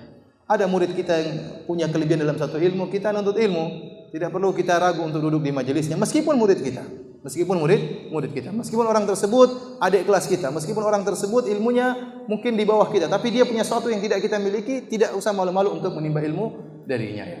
Jangan sampai kamu tuh kan baru ngaji, saya sudah lama ngaji ya. Terus kalau baru ngaji, kenapa? Ya ilmu masih dicetak, masih di bawah ya. Jangan sampai demikian. Ya bisa jadi ada orang mungkin baru ngaji tapi dia punya kelebihan dalam satu sisi. Mungkin secara umum kita lebih, tapi ada satu sisi dia punya kelebihan, tidak mengapa kita menimba ilmu darinya. Sebagaimana dilakukan oleh Imam Al-Bukhari, menimba ilmu dari muridnya. Kemudian Ibnu Hajar juga menimba ilmu dari muridnya. Disebutkan Imam Ibnu Hajar gurunya berjumlah 730 guru. 730 guru. Di antara guru-guru beliau yang terkenal yang beliau sering nukil dalam Fathul Bari, di antaranya Al-Bulqini, kemudian di antaranya Ibnu Al-Mulaqin ya. Ini di antara guru-guru beliau yang sering beliau nukil dalam kitabnya Fathul Bari. Tapi hadirin rahmatillah subhanahu wa taala, adapun Fathul Bari ya, sebagaimana telah kita singgung tadi, ditulis oleh Al-Hafidz Ibnu Hajar dalam waktu 25 tahun. Dan ada syarah-syarah Sahih Al-Bukhari banyak sekali. Sampai sebagian ulama seperti Syekh Abdul Karim Al-Khudair menyebutkan syarah terhadap Sahih Al-Bukhari sekitar 80 syarah. Fathul Bari salah satunya. Fathul Bari salah satunya. Itu pun dicetak sekarang, dulu dicetak 13 jilid, sekarang dicetak jadi ada yang 20 jilid, ada yang sekarang yang cetakan saya ada 26 jilid, ya. Ada 26 jilid. Ini buku berat ya. 26 jilid itu berat ya. Dan bahkan disebutkan dalam buku beliau ya, Intiqadat al-i'tiradat ya, atau Intiqad al-i'tiradat ya, beliau menulis Fathul Bari, bahkan di akhir-akhirnya beliau minta tolong murid-muridnya untuk mengecek kembali Fathul Bari. Jadi bukan cuma beliau sendiri, bahkan murid-murid khusus beliau diminta untuk membantu beliau dalam memperbaiki kalau ada kesalahan dalam Fathul Bari. Dan ada kitab-kitab lain ya, yang seperti Syarah Bukhari karya Ibnul Mulaqin, sekarang dicetak kalau tidak salah 36 jilid ya. Gurunya Al-Imam Ibnu Hajar. Kemudian juga ada misalnya kitab Fathul Bari karangan Ibnu Rajab Al-Hambali, dicetak kalau tidak salah 8 jilid ya. Itu cuma sampai Kitabul Janaiz, Kitabul Janazah. Beliau tidak selesai menyelesaikan. Dan ini syarah yang sangat bagus yang bisa dikatakan menyaingi syarah Fathul Barinya Ibnu Hajar. Jadi Fathul Bari ada dua. Ada Fathul Bari Ibnu Hajar, ada Fathul Bari Ibnu Rajab. Adapun Ibnu Hajar menyelesaikan sampai selesai syarah Sahih Bukhari, adapun Ibnu Rajab cuma sampai pada Kitabul Janazah atau Kitabul Janaiz. Kemudian ada juga syarah Sahih Bukhari karangan Al-Kirmani, kemudian minal mutaakhirin seperti Al-Qustolani ya. Jadi banyak sekali. Ada syarah Al-Muhallab ya, ada syarah Ibnu Tin, ada syarah ulama-ulama yang lain ya. Sampai sekitar 80 syarah dari Sahih Al-Bukhari. Dan kita memilih Fathul Bari karena Fathul Bari sangat spesial dibandingkan dengan yang lainnya. Kita dapati sebagian syarah Bukhari saya sempat membaca sebagian syarah Sahih Bukhari selain Fathul Bari. Kita dapati di awal luar biasa pensyarahnya benar-benar syarahnya sangat panjang. Rawi satu persatu disyarah. Rawi ini si fulan. Faedah secara bahasa, faedah secara sanad banyak sekali. Nanti ujung-ujung mulai apa? Mulai kendor. Syarahnya tidak seperti awal. Beda dengan Fathul Barinya Ibnu Hajar. Ibnu Hajar tatkala menulis Fathul Bari, dari awal sampai akhir dia konsisten. Sistem penyarahannya konsisten. Tidak terlalu panjang sehingga membosankan dan tidak terlalu ringkas sehingga menghilangkan makna-makna yang penting. Tapi syarahnya sedang. Hafiz Ibnu Hajar sendiri menyebutkan, di awal saya mensyarah Bukhari, saya syarah dengan panjang. Tapi saya khawatir saya keburu meninggal sebelum menyelesaikan apa? Sahih Bukhari. Maka dia pun merubah cara mensyarahnya dengan syarah yang sedang, tidak terlalu panjang dan tidak terlalu ringkas. Itu pun jadi berapa? 26 jilid. Dan kita berusaha untuk baca Fathul Bari. Tentunya tatkala saya akan mensyarah atau menyampaikan Sahih Bukhari ya, saya akan baca Fathul Bari, tentu saya akan baca semampu saya, seluruhnya saya baca, tidak tatkala menyarah suatu hadis. Tapi tidak mungkin semuanya saya sampaikan sama antum. Tidak mungkin semuanya sampaikan sama antum ya. Karena makanya saya kritik kemarin ada iklan pengajian penjelasan kitab Fathul Bari. Saya bilang enggak bisa, ini untuk ustaz, untuk kalau begitu ya, syekh yang ngajar kepada para ustaz. Makanya saya suruh ganti judulnya kajian syarah Sahih Al-Bukhari. Karena kalau kita membaca Fathul Bari dijelas satu persatu, kapan mau selesai? Dan banyak antum tentunya tidak akan paham karena berat buku ini ya. Oleh karenanya ini mukadimah yang saya sampaikan ya. Selanjutnya kita masuk pada hadis yang pertama. Mau tanya jawab atau masuk? Mau tanya jawab atau masuk? Ikhwan, sudah capek ya? Atau kita tunda pertemuan berikutnya? Tunda saja ya. Ustaz, kenapa Musnad Imam Ahmad tidak masuk dalam kitab yang 6? Mohon penjelasannya.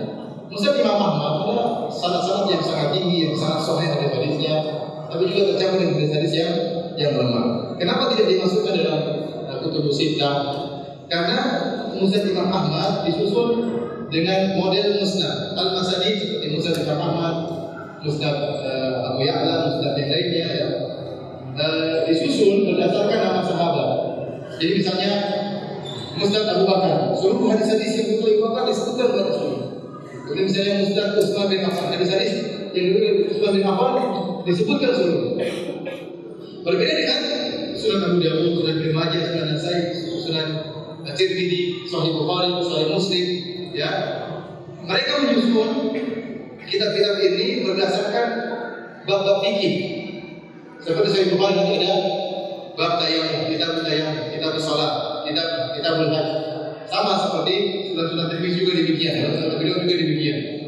Sehingga terkadang Abu Dawud menyebutkan misalnya kitab thaharah dan bab tentang salat, bab tentang ini. Maka Abu Dawud berusaha memilih hadis yang paling sahih untuk dijadikan hujah terhadap bab yang perlu disebutkan.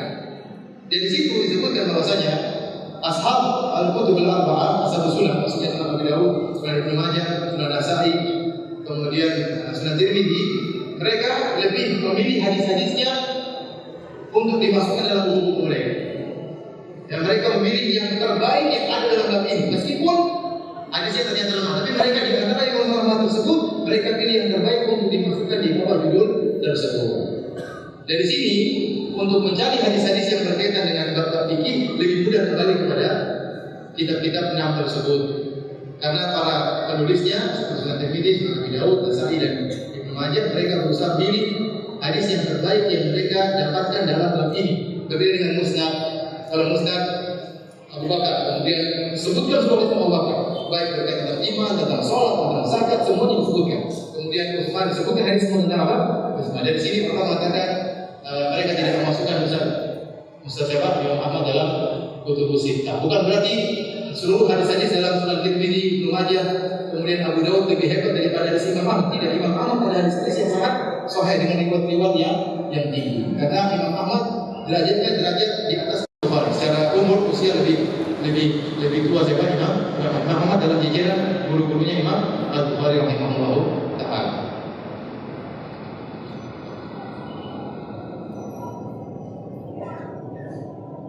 Ustaz, kiat-kiat agar bisa atau mudah menghafal dalam segala bentuk ilmu Ustaz, seperti mudahnya Imam Bukhari menghafal hadis. Saya juga tidak tahu. Jadi ini luar biasa ya. 16 hari tidak nyatat 15.000 hadis, kemudian dihafal dari akal hati. Siapa yang bisa seperti itu? 16 aku sudah tidak nyatat pun sudah benar. Tidak hafal enggak modelan Imam Bukhari enggak nyatat 16 hari, nyatat hafal 15.000 hadis hafal semua. Tapi seorang ya bukan berarti dia patah semangat dari Imam Bukhari. Aduh, bagaimana? Jangan bermimpi jadi Imam Bukhari yang terlalu tinggi. Bermimpi jadi yang di bawahnya lah ya. Seperti Syekh ini masih mungkin pingin seperti Syekh, masih mungkin pingin seperti Ustaz. Jangan langsung saya pingin seperti Imam Bukhari. Nanti mati di tengah jalan sebelum terlalu tinggi angan-angannya. Gimana mau jadi Imam Bukhari? Tiap hari murojaah Facebook. Gimana mau jadi Imam Bukhari? Murojaah Facebook ya, kemudian hafalan WhatsApp ya, hafalan.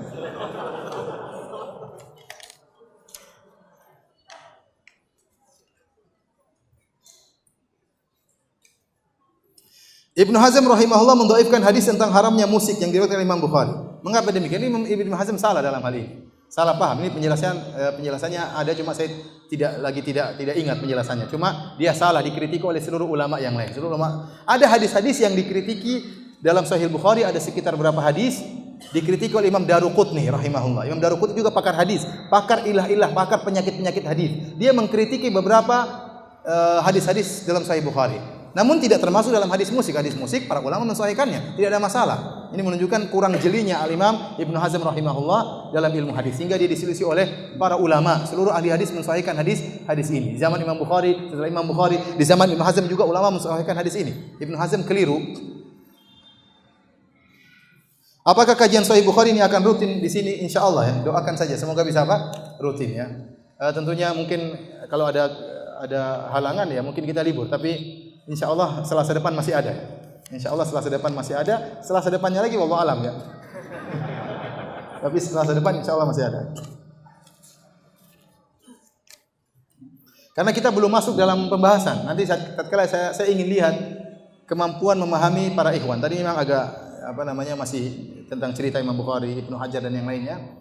Nanti baru masuk pembahasan pertemuan depan, kita mulai dari hadis yang pertama. Saya ingin menyampaikan saya lihat. Kalau memang paham, nanti saya mungkin akan ngetes juga ya. Paham atau tidak ya. Kalau saya lihat kurang paham, saya turunkan level penjelasannya. Kalau saya lihat mantap, ya saya naikkan level pemahamannya. Tapi kalau saya lihat wajahnya hang semua, saya buyar. Enggak jadi. Kita lihat nanti minggu depan insyaallah ya. Saya akan berusaha menyampaikan penjelasannya tidak tinggi-tinggi ya. Menurut saya bisa dipahami oleh penduduk Jakarta Utara insyaallah.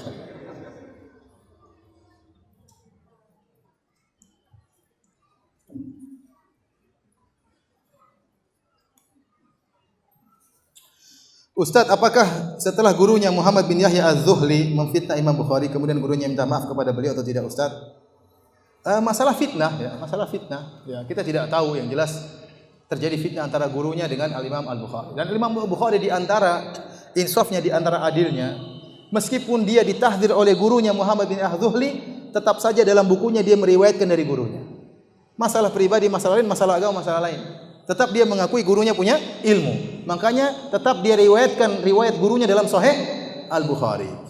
Menunjukkan dia adil. Ya. Meskipun dihasati oleh gurunya, dia tidak balas dendam. Tidak dia hapus periwayatan gurunya. Karena dia tahu ini ilmu. Tetap saja itu gurunya. Meskipun gurunya mengkritiki atau mentahdir dia. Ya. Oleh karenanya hati-hati kita lah. Sebabnya gara-gara apa? Sebabnya gara-gara ada yang tanya kepada Al-Imam Al-Bukhari. Oleh karenanya hati-hati ikhwan. Sebagian orang bertanya, pertanyaan tersebut menimbulkan keberkahan. Seperti banyak sekali pertanyaan yang dituliskan kepada Ibnu Taimiyah. Ibnu Taimiyah menjawab dengan buku, fatwa-fatwa. Jadilah fatwa-fatwa tersebut sampai sekarang abadi, alhamdulillah. Yang bertanya insya Allah dapat pahala. Betapa banyak orang bertanya, jawabannya pertanyaan yang baik dijawab oleh ustadz, kemudian diabadikan dalam YouTube atau dalam YouFeed, sehingga banyak orang mengambil manfaat. Ada orang bertanya cari masalah. Ya. Ustadz, bagaimana ini? Bagaimana dalam rangka untuk menjatuhkan ustadz yang lain? Padahal ini masa fitnah. Dan ustadz tersebut terpancing akhirnya menjatuhkan ustadz yang lain tanpa cross check, padahal sama-sama ahlus sunnah. Yang senang ya orang-orang lain di luar sunnah. Ya, setan ingin mengadu domba di antara kita. Maka seorang bertakwa kepada Allah tatkala bertanya. Yang saya bertanya dalam rangka untuk apa? Mencari masalah, membuat keributan. Ya, jangan.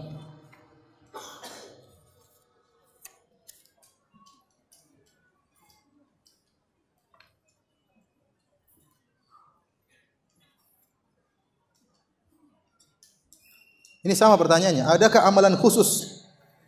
Bagaimana caranya sehingga Imam Bukhari memiliki kemampuan? Ini orang-orang ingin praktis saja. Ingin praktis, hafalannya kuat gimana? Ya udah, ambil itu buku dibakar, kemudian taruh debunya diminum. Ingat jangan kentut ya. Kalau kentut hilang semua. Mau praktis gimana mau hafal? Ya hafal diulang-ulang. Enggak ada hafal. Mau hafal Quran cepat enggak ada. Orang hafal Quran bisa cepat tapi cepat hilang juga. Al-Quran itu cepat sekali hilang. Kalau mau hafalannya kuat diulang-ulang. Ada orang ingin praktis, sekali baca hafal enggak hilang-hilang. Ya enggak ada. Kecuali kayak Imam Al-Bukhari, memang Allah berikan kelebihan luar biasa. Bagaimana waraknya, bagaimana takwanya ya. Al-Imam Al-Bukhari rahimahullah, bagaimana takwanya kepada Allah berikan kelebihan.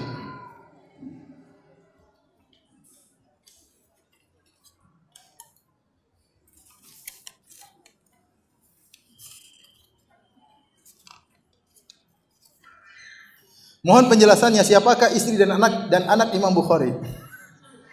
Wallahu alam, saya tidak tahu ya. Saya tidak sempat baca, tidak dalam Fathul Bari tidak disebutkan. Siapa istrinya, siapa anaknya ya. Saya tidak disebutkan.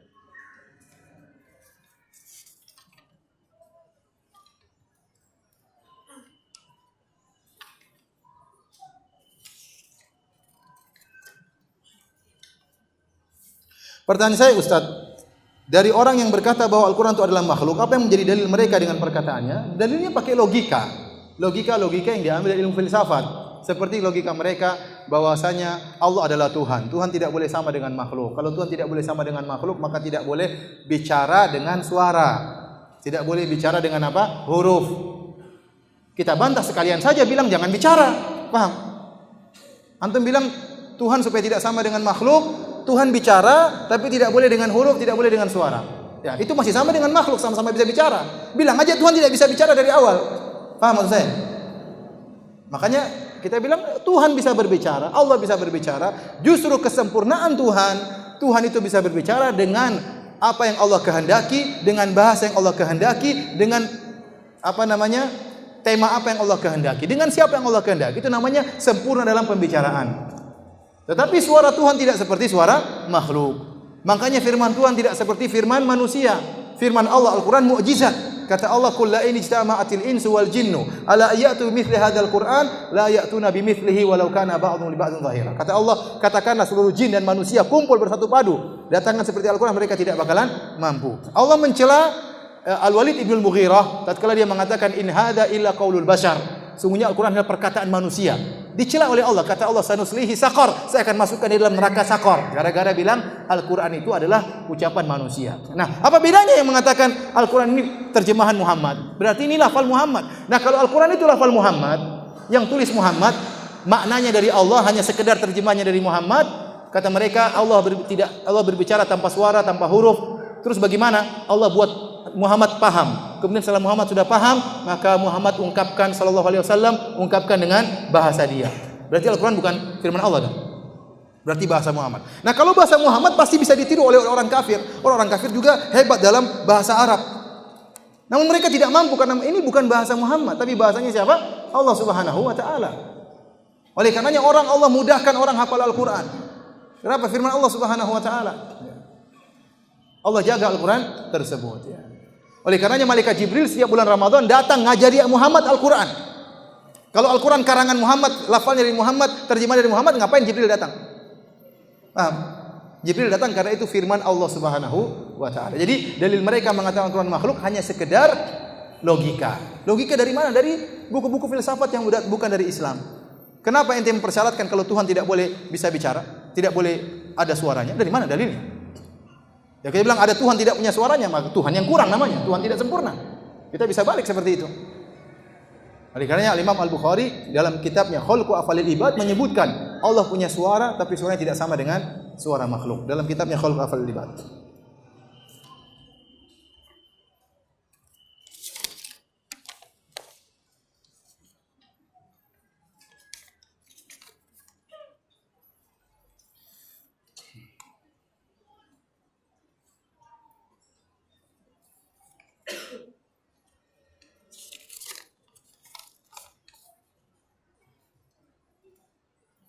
Ustaz, mohon sebutkan kembali nama lengkap Imam Bukhari.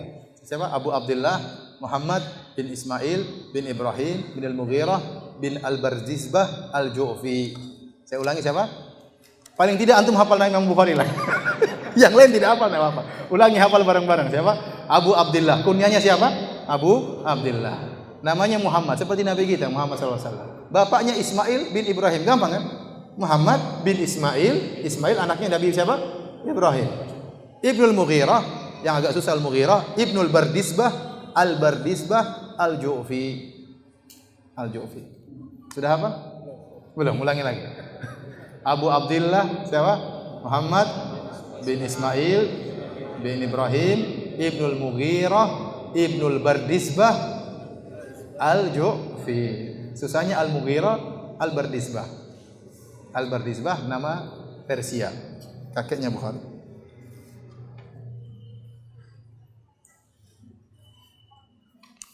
Ustaz, mohon diulang, ayah Imam Bukhari tidak pernah mengambil harta dari yang saya ketinggalan catat, ya. Nanti lihat di YouTube, ya.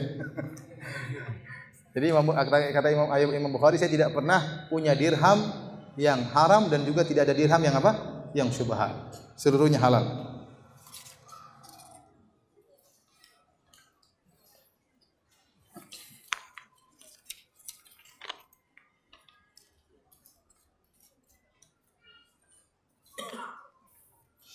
Tahdzir dan hajar itu apa Ustaz syaratnya? Tahdzir memperingatkan orang dari kesalahan orang lain. Apakah berlaku sampai sekarang? Masih berlaku sampai sekarang. Tapi tentu ada syarat-syaratnya karena penyimpangan terus ada sampai sekarang. Pemahaman-pemahaman yang sesat terus ada. Tapi jangan melebar masalah tahdzir memperingatkan sampai sesama ahlu sunnah pun saling apa? Menjatuhkan. Sesama ustadz ahlu sunnah pun saling menjatuhkan. Ini berlebihan. Kadarnya berlebihan. Kita memperingatkan yang jelas-jelas salah, kita peringatkan. Adapun saudara-saudara kita yang bermanhaj Ahlussunnah, kalau salah bukan kita nasihati, datangi dia, nasihati, bukan kita jatuhkan begitu saja. Kalau begitu caranya tidak ada yang selamat. Saya pun tidak selamat, saya pun tidak ada yang selamat. Setiap kesalahan kemudian dibuang orang tersebut, tidak boleh mengambil ilmu darinya, maka tidak ada yang selamat. Siapa yang selamat? Tidak ada yang selamat.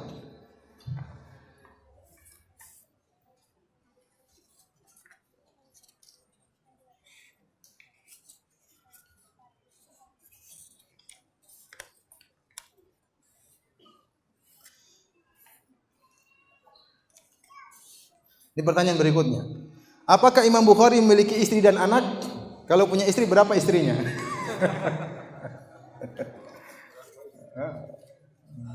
Enggak usah Rasul, enggak usah siapa? Imam Bukhari yang lain, para sahabat juga ya, istrinya lebih dari satu. Ustadz, anak izin bawa kitab Fathul Bari yang PDF, silakan, enggak jadi masalah.